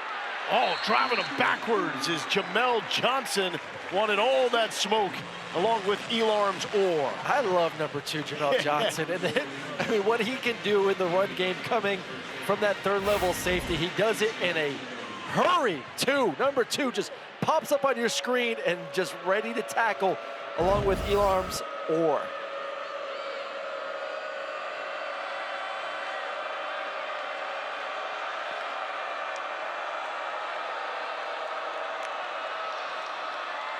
Robertson floats it to the end zone and in.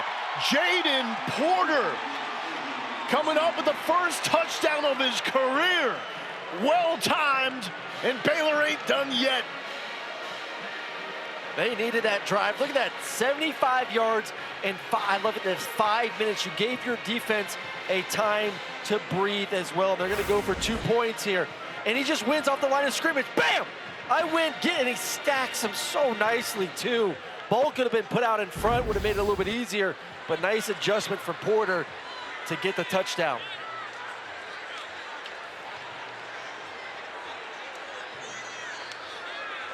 Trying to make this a 10-point game. Bryson Washington checks back in.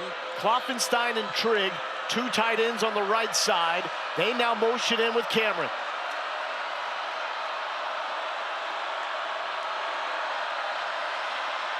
All sorts of time. A hold potentially. Cameron back in the end zone. Toe tap. 2-point conversion is good, pending the flag on the field, which is in the area of an offensive hold.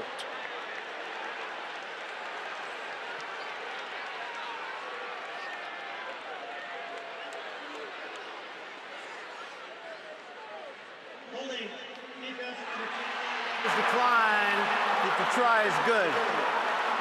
Defensive holding on Bud Clark, Mr. Steady in the TCU secondary. We have got a 10-point game. Able to find just enough time to locate Steady Eddie, Josh Cameron in the back of the end zone. And all of a sudden, we got a ball game right now, 28-18. And Baylor, so expect the unexpected here in Fort Worth. Let's check in with Kevin Connors.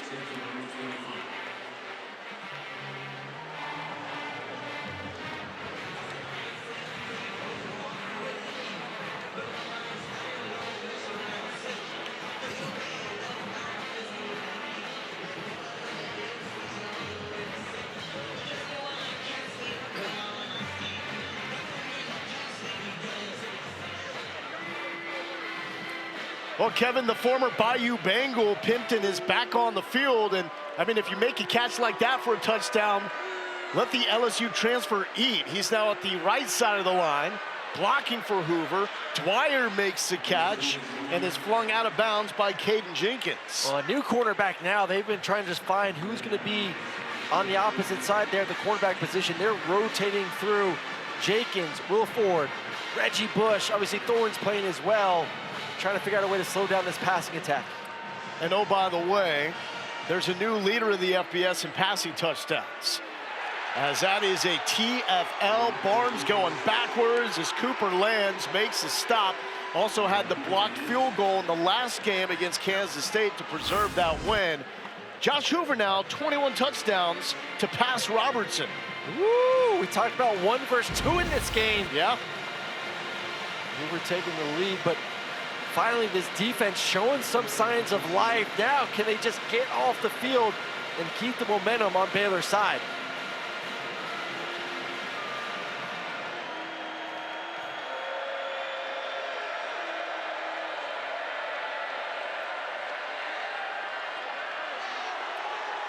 Hoover was looking for his 11th straight completion, no flag, targeting Eric McAllister. Reggie Bush the second, no relation to the USC great in coverage. And they're dropping 8 in coverage, not a lot of windows. Dig route has an opportunity, puts it in a spot for McAllister to make the catch. Would have loved to see number 1 reel that one in there, but still for Baylor to come out, give up a touchdown the first drive, go down there with that 5-minute possession to score, and now get the ball back pretty quickly. See if they can cut this thing down to 1 score. First 3 and out for the Frogs. Crawl with the punt. Cameron backing up inside the 30. Cameron with the dance moves. Cameron with the whole dance floor by himself. The punter got the stiff arm. Cameron, the sideline, and forced out inside the 10. There is a flag down the other side of the field at the 30-yard line.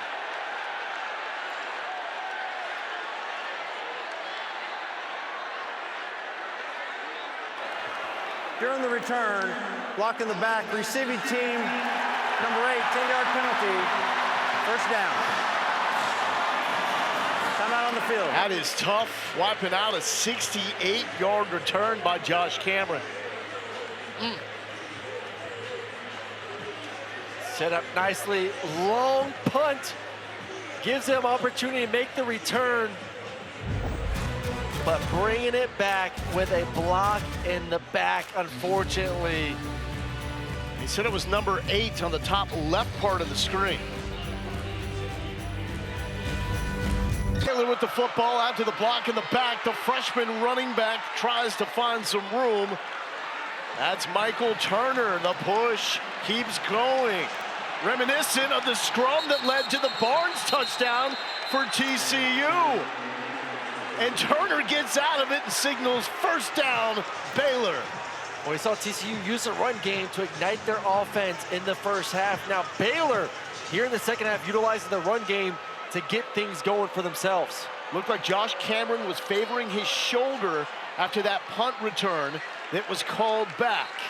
Not much going on there. Elarms, Orr, and Chapman with the stop.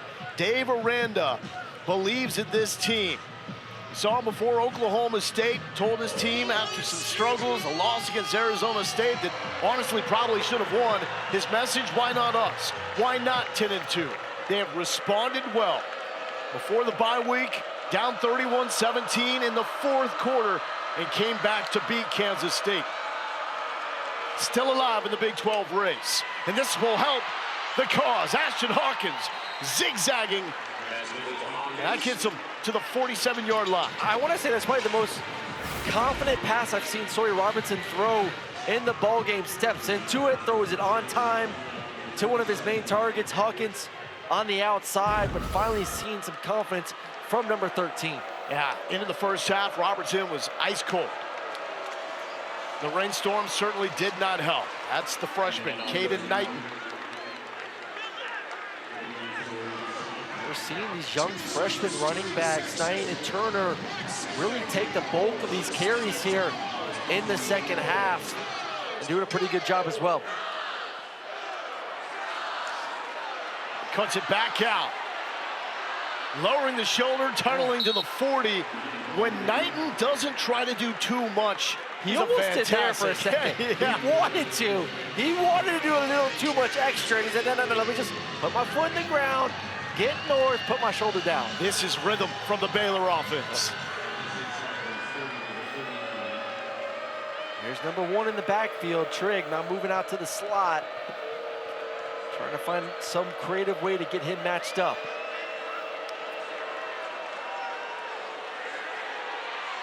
Sideline, Cole Wilson went up but could not bring it down. Vernon Glover with the defense. And Glover was there, but still one you'd love to see. Cole Wilson, he got both hands on it. They're just going to end up getting to some sort of 3 verticals down the field.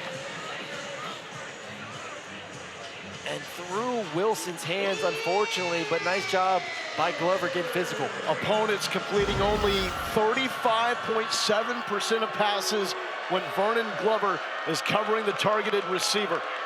In other words, don't throw his direction. Yeah. Trigg lead blocker this time. The freshman almost slips through and found the end zone to the 30. Elarms Obi Izor with the stop. Oh, now we're seeing TCU playing a little bit give in the back end. Safety's about 10, 12 yards away. Now for some massive run lanes. They coming up, single high coverage, looks more like man-to-man. We'll see if they check out of it with the motion to a 2-by-2 formation. The freshman needs 2, gets 2 and more to the 26-yard line. Michael Turner, the leading rusher, now over 60 yards for the Bears. Fugard, the left tackle, just takes his defender and brings him down, and these running backs continue to find the hole. Look at 69, grab, get him into the inside, and then it's just a one-on-one with Caleb Alarms and he's able to get the first. Have not seen Bryson Washington on this drive. As a fumble earlier in the game, and he has been banged up for the past few weeks. Most carries in the Big 12.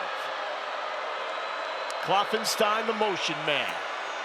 Deal forcing his way into Robertson's kitchen, just working this Baylor offensive line. Just a physical specimen, the Deal brothers.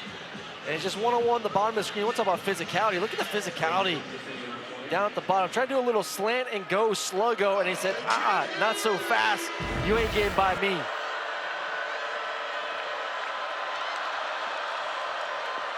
Knighton, right side, and picks up a couple of yards, rallying to the football, the purple jerseys, including Max Carroll. And a little bit of light rain coming down right now, not as heavy as it was in the first half. Don't think that should cause any concern, hopefully, for Sawyer Robinson's ability to throw the football right now. This love what this offense has done now for 2 straight possessions, holding on to the football.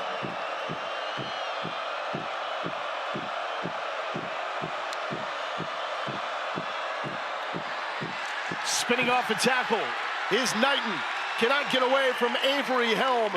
And after converting 3 straight times on 3rd down, TCU gets the stop for now. Keep in mind, Baylor is among the most aggressive on 4th down in the FBS. I think you got to kick this ball. I mean, they have the ability to let this clock run down and not have to make a decision until the beginning of the 4th quarter. But I am taking this thing, kicking it, and making it a 1-score game early on in the 4th quarter. 5th most 4th down attempts in the FBS, but Dave Aranda wants to take this thing to the 4th quarter, where Baylor has been awesome, especially when facing a double-digit deficit. Baylor goes into the 4th, trying for the game winner against Kansas State from 53. And just chipping away. Baylor does make it a 7-point game. I like the decision. I think it's a great decision. I know their MO is to be aggressive, go for it on 4th downs. I think if you're able to get against this Baylor squad here in Fort Worth. Let's check in with Kevin Connors in studio.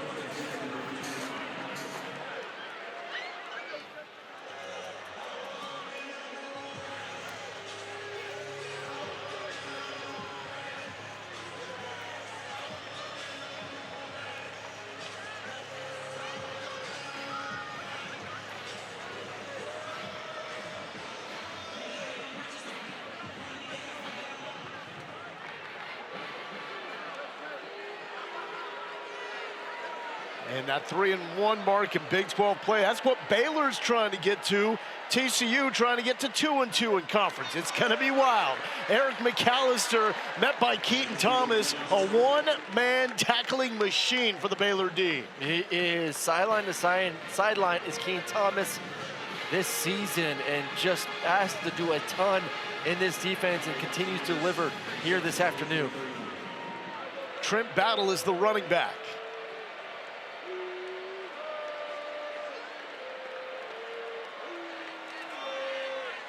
Battle with the carry.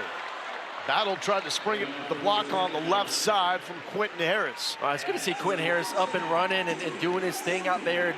He made a little costly mistake a week ago, not knowing if it was run or pass, caused that lateral for the opponent to pick it up.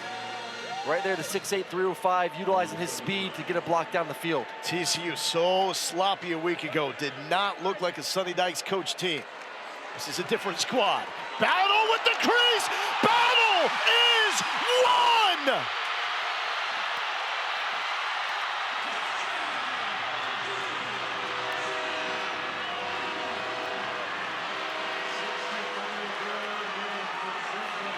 Who said TCU can't run the football?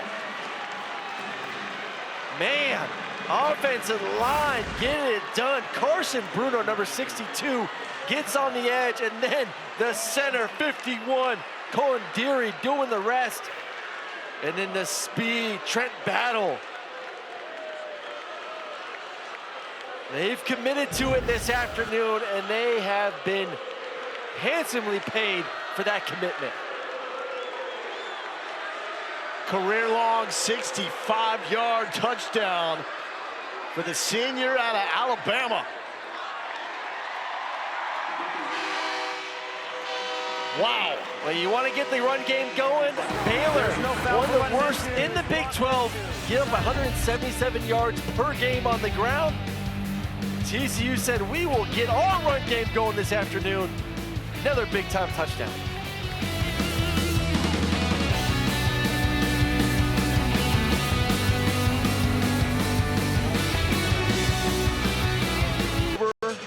The battle done. Probably a song that many of these fans here have sung in church through the years multiple times, as Trent Battle makes it a 35-21 lead for TCU over Baylor. That brings us to this week's college football ranking timeout. And we've got football. Robertson has been cold, and that is really a microcosm of what we've seen all day. Michael Trigg, 8 targets, 1 catch for him. Yeah, just has not been able to really get going with his #1 target, trying to feed him the football. A couple drops, but right there, just the lack of confidence stepping into the football, and it's just dying on a 12-yard in route. Ball's falling to the ground too much. He's under 50%, 16 of 35, 175 yards. Robertson stretching the field, some bumping, some shoving, and a late flag comes in, and this is going to be against the standout safety, Bud Clark. He was running with Kobe Prentice. That's one thing we did not see a lot of in the first half, was just shots down the field. Pass interference. Defense number 21, 15-yard penalty and automatic. First down. And Baylor's got speed, man. They got Cole Wilson that can run, Hawkins can run, Kobe Prentice can run. You give those receivers an opportunity to make a play down the field, good things happen just like that, get a little pass interference. Sun is out now. We had the early rain showers in the first half. Didn't have much rain at all in that 58-minute lightning delay. And a beautiful day now here in Fort Worth. The freshman on the ground has been fantastic so far in the game. That's Michael Turner with a modest pickup. Let's check in with Lauren Sisler. Yeah, guys, of course, when you have a break like that, it always hurts the rhythm of the game a bit. But talking to Coach Aranda, he said, look, we focused on our nutrition. We drank a lot of Gatorade while we were in the locker room, did a little bit of reflection. But he said, look, we've done this before. We've come back from this far too many times. He said we need stops on defense, and we have to score here. And there's a stop against Michael Turner. Caleb Elarms Orr, who is now up to, what, is that 16 tackles for Elarms Orr in this game? He is absolutely going off. Also worth pointing out here for this 3rd and 4, We really haven't seen Bryson Washington all that much in the second half. He's been a non-factor since that lost fumble. It's set up a go-ahead touchdown for TCU. Here's a 3rd and 4 for Robertson. Climbing in the pocket, now looks backwards, bottled up, still up, now goes down. Zach Chapman and Devin Deal combined for the sack, and Devin Deal, I know Elarm Zor is up to 16 tackles. Deal is the defensive MVP. Well, just look at the back end. This all goes to the 2nd and 3rd levels. No one is open at all, going through all of his reads, and then this defense line's doing the rest to be able to bring the quarterback down in the backfield. It's a defense that has struggled on 3rd downs this season, has done a tremendous job in the ball game today. 17 sack on the season for the TCU defense. The only time the quarterback has been dropped for either team so far today. Jordan Dwyer has been awesome. He's got himself a touchdown catch and a couple of receptions of 41 yards. He's over 100 yards for the game. And it is time for more Josh Hoover, who has been unreal. His completion percentage now as a starter against Baylor, 76%. And this is his 3rd game against the Bears. Against everyone else, 64%. Ooh, he wants to play Baylor week in and week out, that's for sure. There's a lot of confidence when he's going against this team. Just has a feel for what they're doing defensively and playing with a lot of confidence at the moment. They call this the Revivalry, the most played rivalry in the state of Texas. A little shake and bake from Kevorian Barnes. Jacob Redding is there to make the stop. They need a Jacob Redding spark like they had in the 4th quarter against Kansas State. He got a pick, returned it 66 yards to give Baylor the lead. This is when they were trailing too, 31-17 going into the 4th quarter. Yeah, and TCU right now is going to continue to play this ball control. They trust and love what they've seen in their run game so far in the ball game, and right now it's run the football and eat up as much clock as you can. Barnes, a former Conference USA Freshman of the Year when he started his career at UTSA. That's going to set up a 3rd down. I've loved what I've seen from 2, and obviously if you're TCU, you wish you would have had him early on in the season. 3 straight games of inability to run the football or get over 100 yards rushing ended this afternoon, and a lot to do with the health of number 2 this game, and obviously going forward to take some pressure off Hoover. But right now, 3rd and short, you have the ability to run and also obviously throw the football as well. 5 for 9 on the money down for TCU.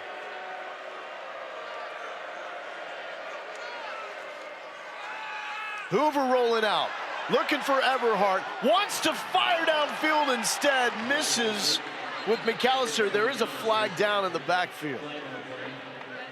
That's one right there for Hoover. Just run the football. You need 3 yards. Everyone's backing up. Would have loved to see him use his legs to get the 1st down, but we'll see what the penalty is.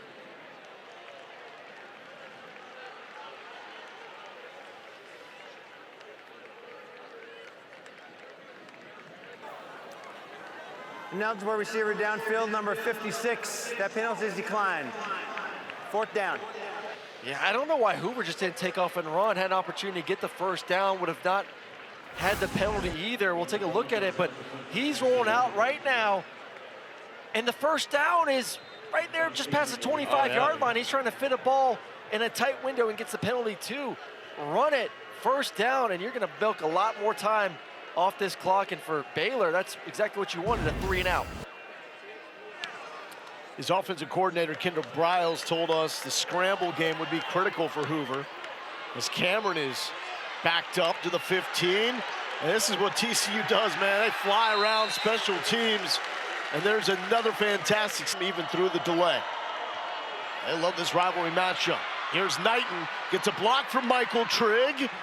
And even though it's been a slow day for Trigg in the receiving department, willing to put his nose in it to set up the freshman running back. Yeah, I love that from Trigg. Still want to get him involved in the pass game if you want to get into this game. And time is important. We're under 10 minutes to go. Have to start having some sense of urgency offensively to push the ball down the field. Robertson does push it. Cole Wilson cannot adjust. And Austin Jordan was behind that play, thinking about a pick. Jamel Johnson, who's been fantastic in the run game, was in coverage there. Jamel Johnson has been a superstar in this ball game, and they had the opportunity over the top, but 2 versus 2, and we've seen him in the run game. Jamel Johnson stick his nose in there, and right there, right stride for stride with the speedy Cole Wilson. Nice coverage. Quick hitter. That goes backwards after the catch. Johnson is there, along with Vernon Glover. 3rd down. Certainly four down territory. DeMaranda is faced with that. Trigg not in the football game right now on a critical 3rd and short. No Washington either. Kloffenstein will lead, and the freshman goes backwards. Met with authority. It's that dude again. Jamel Johnson, this time with his buddy Nnamdi Obiazor. That man is just tenacious. Watch him. Just wait. Bam! Coming up with the haymaker tackle at the line of scrimmage is number 2, knocking him backwards. 4th down. And coverage across the board. Watch for Devin Dill, top of the line in 11.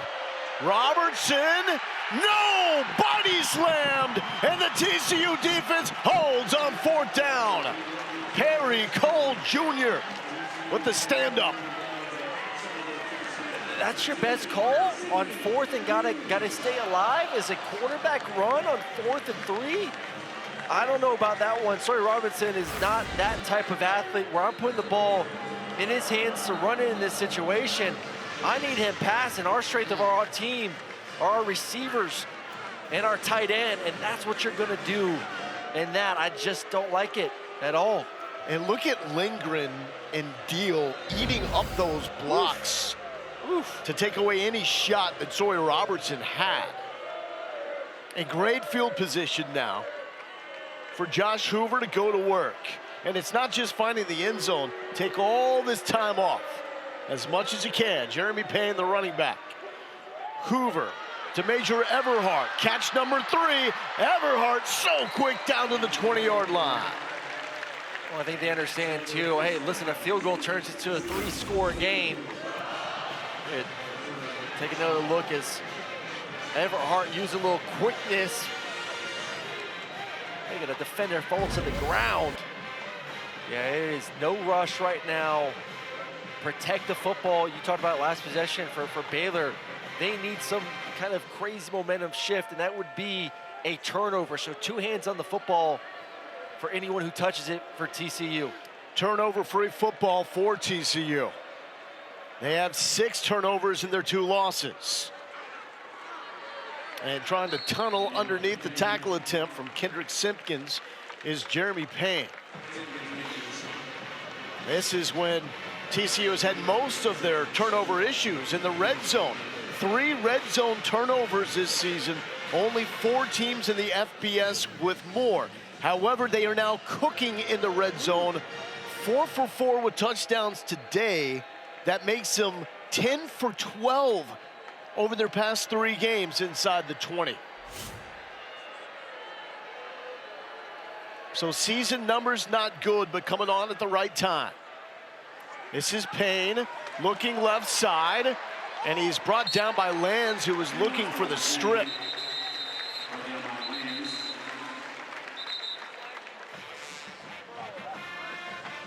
And we have another lightning strike. That's what the immediate stop of action was from the official in the end zone. And here's the announcement. Due to the weather and lightning, we must clear the field once again. Well, they did their best. We got down to the 6:42 mark, but cannot control Mother Nature. And so this will trigger Arizona State. 2 games before that. So a 3rd and 3 with 6:44 left, both teams with all 3 timeouts remaining. It's a game that started at 11:02 a.m. Central Time. We are now at 4:16. Started yesterday. And it was a lot of rain in the second quarter before the weather delay, and the rain had nothing to do with it. It's just been lightning strikes, and this last one was a random one with no real storm cell in the area. 3rd and 3 for TCU. 5 for 10 on 3rd down so far today. BYU has to force, excuse me, they're not playing. Baylor has to force a stop here to have his shot. These teams chasing BYU in the Big 12 standings. Barnes with the carry. Barnes, the sea parts. He's got himself a tutty. Number 2 for Koivorian. Barnes put it on ice. That was definitely not BYU's defense trying to stop.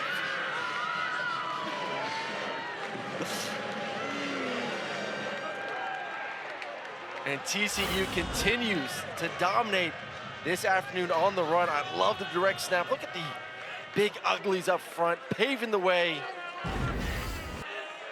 They wanted to establish a run game. They have done so all afternoon. Koivorian Barnes is 3 yards away from 100. He hit the century mark in the season opener against UNC, but has been slowed.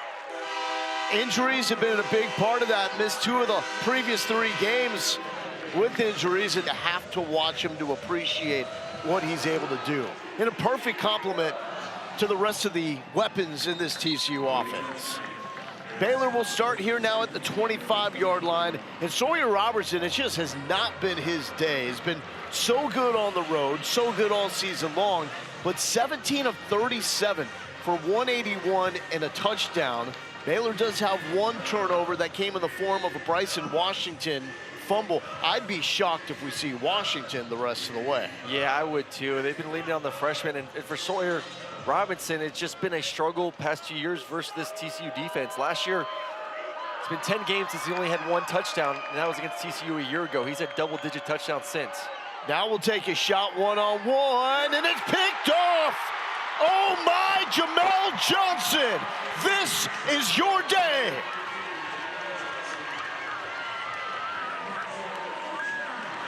Well, the struggles continue for Sawyer Robinson, and you said Jamel Johnson has been a superstar the entire ball game, in the run game especially. But now we've seen him stride for stride with the speed of these receivers. Does a great job seeing the post route, running with it, then getting his head around to snag the INT. Number 2 has been the MVP all afternoon on that side. Sprinkle in some Caleb Elarms Orr, who has 16 tackles, and that's pretty much all you need for this TCU defense. Beal's been dealing too at the defensive line position. Number 11 had himself a ball game as well. So they've got guys at all 3 levels making plays against one of the best offenses in the Big 12. And Jamel Johnson is now your leader with 4 interceptions in the Big 12. And it will be up to the ground game to just close this one out. No reason to put this in harm's way as Koivorian Barnes gets the carry. TCU with its first game with 2 players with at least 70 rushing yards since 2022. And the 2 players getting it done there. Barnes, who's been more of the steady presence, and Trent Battle, who really had the backbreaker delivered to Baylor with that 65-yard touchdown run right before we went to our weather delay. The first one. Barnes probing left side, and the Baylor defense still fighting hard. That's Redding. Well, that's the one thing, too, when you talk to the defensive staff. Matt Powell, defensive coordinator for Baylor, he said, listen, we're a bunch of fighters. There is no quit in this football team, no matter what the score is, no matter what the situation. And there's definitely pride in understanding that obviously things did not go the way that we wanted to on either side of the football today, but does not mean that we're going to just roll over these last 5 minutes of this ball game. This was the week last season that Baylor got it rolling. It was the beginning of what was a 6-game winning streak to wrap up the regular season and led to massive expectations coming into this year as Lance makes a tackle. They battled against a solid Auburn squad in the season opener, had a chance. Well, it fell shy of those late game heroics with an incompletion in the end zone to Michael Trigg. And it's going to be a 4-3 start to the season for Baylor and Dave Aranda. Speaking of Trigg, I mean, it's tough when he's coming off the best game of his career, more than 150 yards, and the comeback win against K-State, and to have a single catch in this game. Yeah, it was just a weird game offensively for Sawyer Robinson, as we laid out, but also for Michael Trigg. Some drops early on. Obviously, weather played a part in some of the sloppiness in the pass game in the first quarter. But give credit to TCU. I mean, that was the plan. Is like, hey, make someone else beat us besides the talented #1 Michael Trigg. And Baylor just did not have answers offensively to really get things going. Ethan Crawl with the punt. Josh Cameron will corral it at the 25 and is hit out of bounds. A Baylor coach goes down. It looked like, was that the OC? Was that Jake Spavital? I think went down for Baylor. So add that to a rough day for him.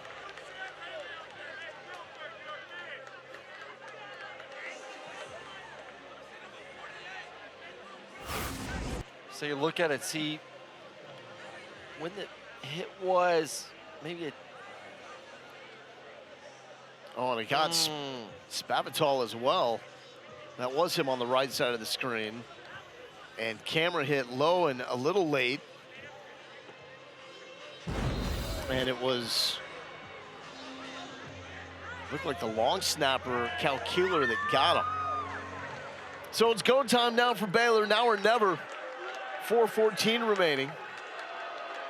Caden Knighton is the tailback.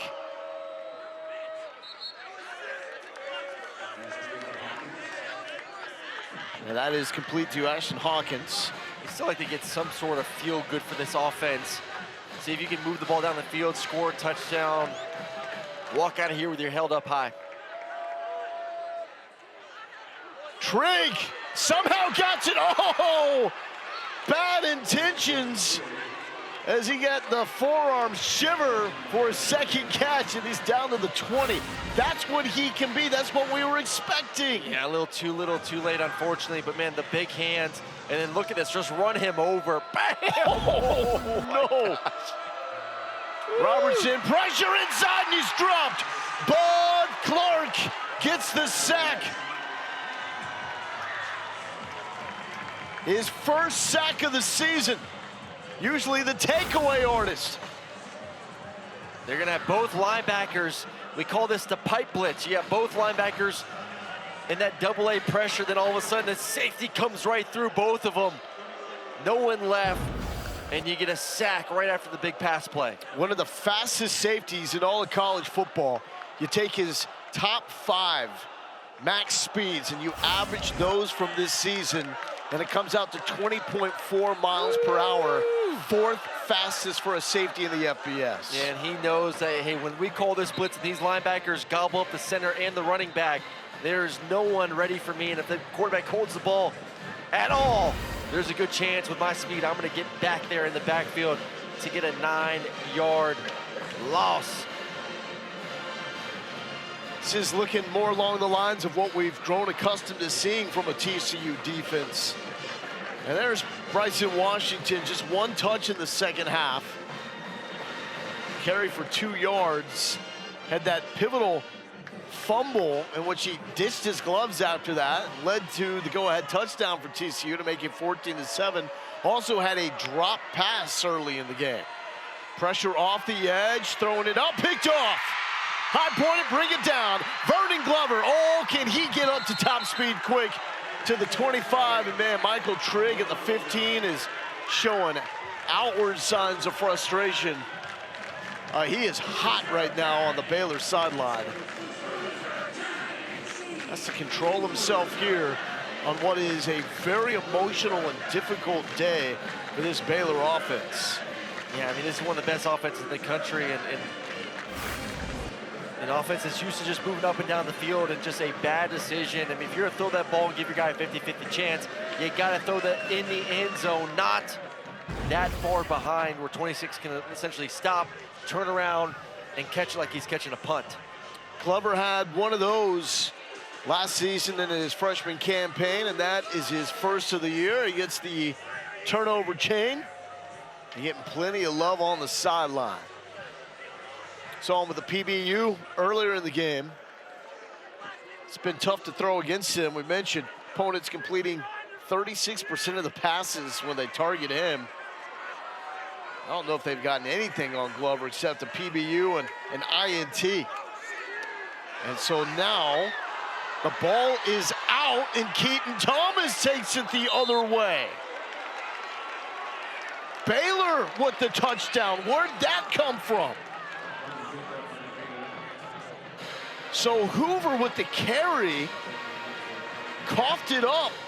First turnover for TCU, and Keaton Thomas returns it. Zone read, gonna read it, pull it, and yeah, that looks like a clear fumble. Devontae Tesno forced it out. My question is, why is Hoover in the game? What? Yes, and if he stays, then why are you running with them? Yeah, I don't know that either. You're up 3 scores, 3 minutes to go. You've seen Hoover have a tremendous game. There's no reason why he needs to be out there. He should have had the backups in, just hand the football and call it an afternoon. I don't want to put my star quarterback in any sort of situation where he's going to get hit up 21 points with 3 minutes to go in the game. Here's Tesno. Yeah, that's clearly out. They love Devontae Tesno in this defense. Far better than the stats would also indicate with him, and Keaton Thomas making that look easy. And just the second takeaway for the Baylor defense in the last 4 games. The previous play is under further review. We're looking to see if the fumble is fumbled or not. The fumble is fumbled or not. Let's do it. Yeah, I thought we had some good enough views from our shots that were presented to us where this was clearly a fumble, but we'll double and triple check to make sure. Well, I got a treat for you. We're going to take a look inside the Big 12 Operations Center just down the road in Irving, Texas. On the left is the output of what they're looking at on their replay screen, and the shot on the right is showing everybody huddling together, looking at the different angles, which will be relayed here to the crew in Fort Worth, where they will ultimately make their decision to uphold or overturn, and this was lightning quick. After further review, the win on the field is upheld. It is a fumble and a touchdown. First scoop and score for Baylor since 2023. And so now, Baylor's gonna look for the 2-point conversion here.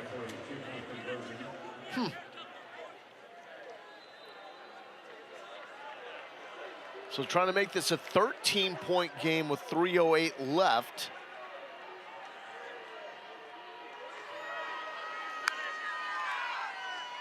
Robertson will keep, gets rocked but falls into the end zone, and once again setting up your quarterback late in the game to take a shot because it was a free one from Devin Deal.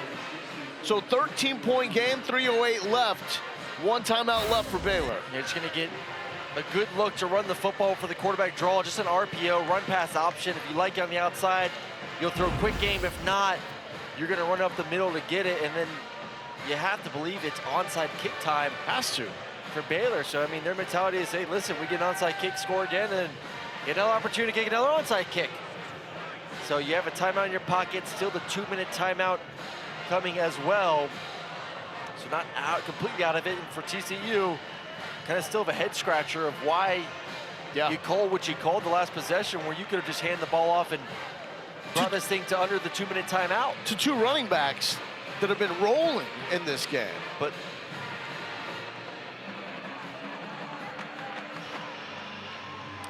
and if that's a read play too, I imagine maybe you're just not expecting Hoover to keep. But if that is there's an option that my quarterback has a chance to keep the football, take it away from him. You take it away from him, and he shouldn't be in the game in the first place.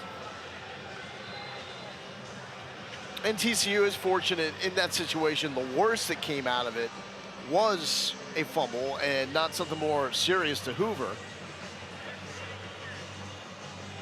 Hayden Arnold will kick the onside, and Baylor almost jumped that one, but Chase Curtis is able to recover. So it's going to be TCU football, 3:06 left. Baylor does have one timeout. They do have the 2-minute timeout coming up as well, so two stoppages. What a catch. Whew, that was close to being a little bit of an awkward. It was awkward, and an opportunity for Baylor to maybe field this football. Love the concentration right there from Curtis.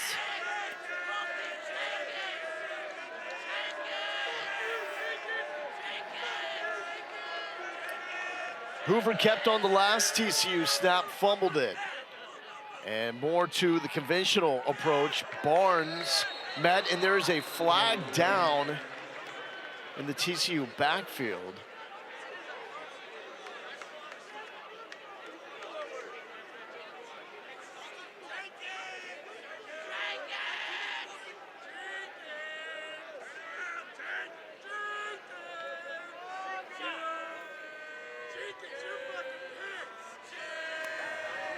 During the play, personal foul, unnecessary roughness, offense number 51. 15-yard penalty, replay, first down. It's going to go against Colton Deary. Now, Deary, the center, and Bennett, the left guard, both were listed as questionable leading up to this game, so weren't even sure if we were going to see them. And right there. Yeah, I think the initial throwdown was Clock will start fine, on the but snap then by the offensive player on the Baylor. ground, and then you go after him after the play was a little bit too much. So now make it 1st and 25.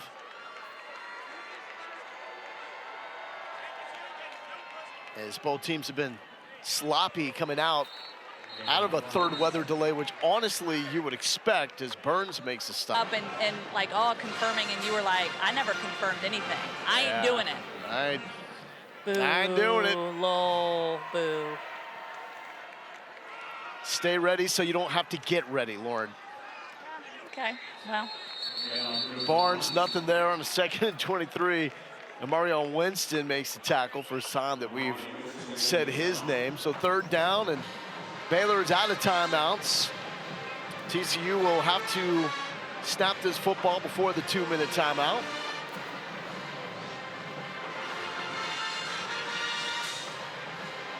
And we're coming up on a 3-hour 4th quarter because of 3, count that, 1, 2, 3 weather delays. And the wild thing is, it's actually led to a very pleasant day here in Fort Worth. And this is a smart play, just keep it on the ground. And that will take us to the 2-minute timeout. And we'll have 4th down on the other side. TCU trying to close this one out and stay alive in the race for the big away situation for TCU. And it will be complete scramble mode for Baylor, who scored and got the 2-point conversion to make it a 13-point game. They bring the heat. The punt is off. Cameron will not get away from the tackle. And he is brought down by Cal Keeler, who's had a couple of big hits here in the 4th quarter. That's like those 21 touchdowns. Sawyer Robertson now backed up, taking this snap from the end zone. And another completion to Ashton Hawkins. I think right now, obviously for TCU, it's keep everything in front. This team obviously has to score 2 touchdowns in order to win this football game with 1:30 43 seconds, so keep him in front, let him dink and dunk. Robertson is just gonna send it to the flat, and that hit the turf, so incomplete, looking for his outlet, Michael Turner. And I think for Sawyer right now is obviously you cannot take a sack at all while the ball's in your possession here under 2 minutes. And I think goal right now is obviously get the first down, but from there, you gotta start getting some chunk plays. 5 yards and getting out of bounds, it's just not gonna get it done down 2 scores. Gotta stay away from number 3 in purple, Caleb Elarms-Orr. See him there at linebacker. He's at 16 tackles today. Trigg, that's gonna cap just what was an unexpectedly frustrating day for the most dominant tight end in college football. Talking about a young man that leads all FBS tight ends in yards and is second in catches and touchdowns. TCU defense led there by Elarms-Orr and Jamel Johnson in this game. They wondered aloud in our production meeting if the linebackers would be fast enough, the DBs would be big enough to stay with Michael Trigg, and the answers to both, yes. 4th and 4, ball game right here. There's Trigg. Trigg spins out of a tackle, wants to fight, and picks up the first down. Only his 2nd catch of the day. God, with the balls in his hand, he is so special. Just not enough of those opportunities. So last game, this guy's out here catching it with one hand, snagging it. It's a different ball game. And that's 3 catches for Trigg. Cameron coming back at the 35 and makes the catch. Forced out of bounds. Clock will stop. So you need more of those. I need the 10-plus yard passes down the field.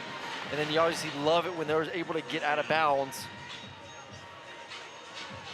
Again, for TCU, I'm just protecting the sidelines as best I can, funnel everything to the inside, rallying tackle, keep the clock moving. Safeties have played awesome. Clark and Johnson. Here comes Clark on the blitz. Deal almost got him, just has to heave this one away. I don't know if it's gonna show up in the box score, but Devin Deal has destroyed so many opportunities for Robertson to feel comfortable in the pocket. Oh, he's been an absolute nightmare. That was a big play, though, by Robinson, be able to throw the football away, but Levin, when known passing situations, you have to keep your eyes. Look at the bend to get around the right tackle. They just move him around so much. He's outside, he's inside, he's at linebacker. Robertson rolling and throwing, looking sideline, and making the catch is Ashton Hawkins. That's catch number 7, ties him with Cameron for the most for Baylor. TCU also with 2 with 7. Dwyer and McAllister, under a minute. Number 8 for Cameron. First down, clock will momentarily stop for the ball to be spotted, and Baylor has to go. They have to find the end zone and get an onside and then let it fly for the end zone. Precious seconds ticking off. Pressure inside, Elarms-Orr with the hit and blows up that play.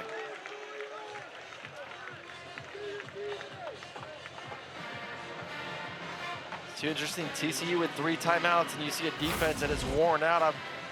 Would not be a surprise right there, since it is a stoppage of clock, if they might have used one of those timeouts just to give their defense a breather real quick.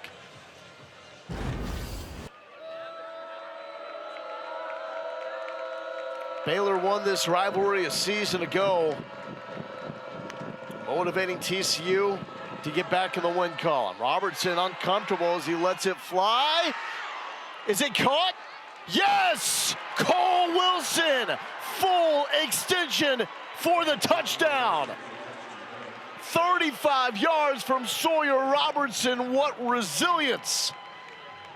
Well, there's the big play that you wanted to see. Take a shot down the field, start seeing him throw 10 yards, 15 yards, and then get your one-on-one. Let's check and make sure it was a catch. Full extension, cradles it. Looks like a catch to me. Looks like a catch to me. The ball can still move a little bit. So this is where it's really interesting. Since Baylor went for the 2-point conversion after their last touchdown, an extra point now makes this a 6-point game. Take another look. I think his arms underneath it, and they confirm, yes, touchdown. Completes the catch out of bounds as well.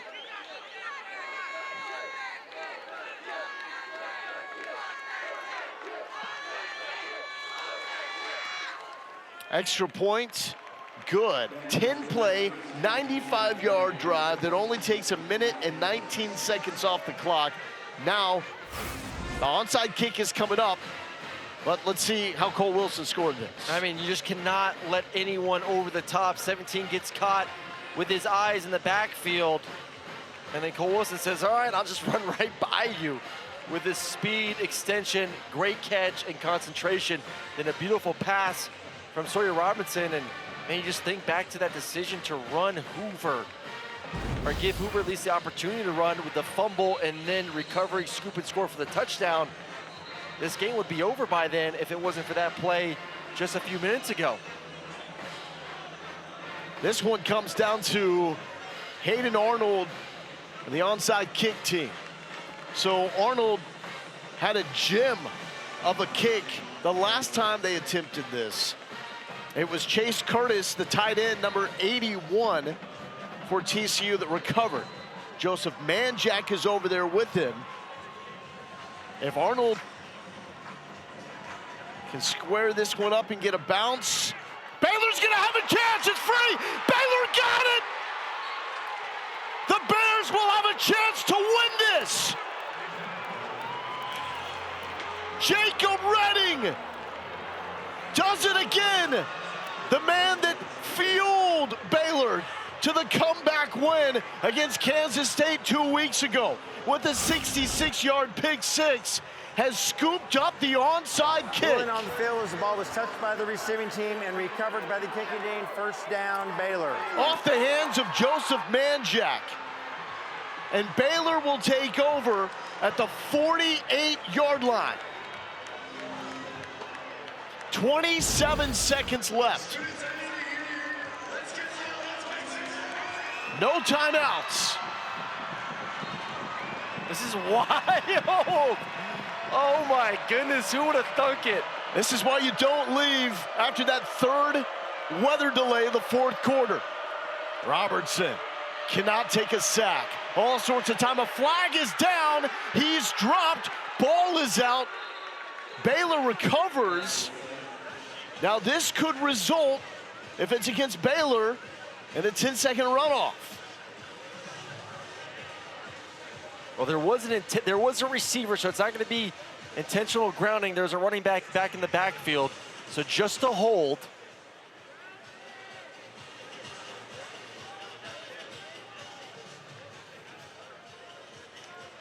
Wow. You just gave yourself a chance. And then a self-inflicted wound on a hold when you cannot have one. The ruling on the field was an incomplete pass. Holding offense, number 66. Okay. 10-yard penalty, replay first down. All right, so right now you have 19 seconds to go. So as an offense, you're thinking we need to get into territory to be able to heave a Hail Mary. And if you get a good completion here and get out of bounds, you may have time to get 2 shots in the end zone, but it's got to be a catch and get down, or catch and get out of bounds. Here comes the TCU pressure. Deal picked off. That will do it. Namdi Obi-Izor seals the rivalry win for the Horned Frogs. Man, that got a little interesting, didn't it? Woo-wee. Horned Frogs will be able to take a knee and celebrate this win. And breathe again, because that was way too close for comfort, being up 21 points, to look up and see, oh my goodness, we may lose this football game all of a sudden with a monster, horrific decision to give your quarterback an opportunity to run it and fumble and give Baylor somewhat life here late in the fourth quarter, but they survived. 3 interception day for Sawyer Robertson. Dave Aranda said in the past when they've got hot, it's because they're winning the turnover margin. Did not do that in this game. And for the 9th time in the last 11 meetings, TCU wins the rivalry. And they are still alive in this race for the Big 12, moving to 2-2 in conference play.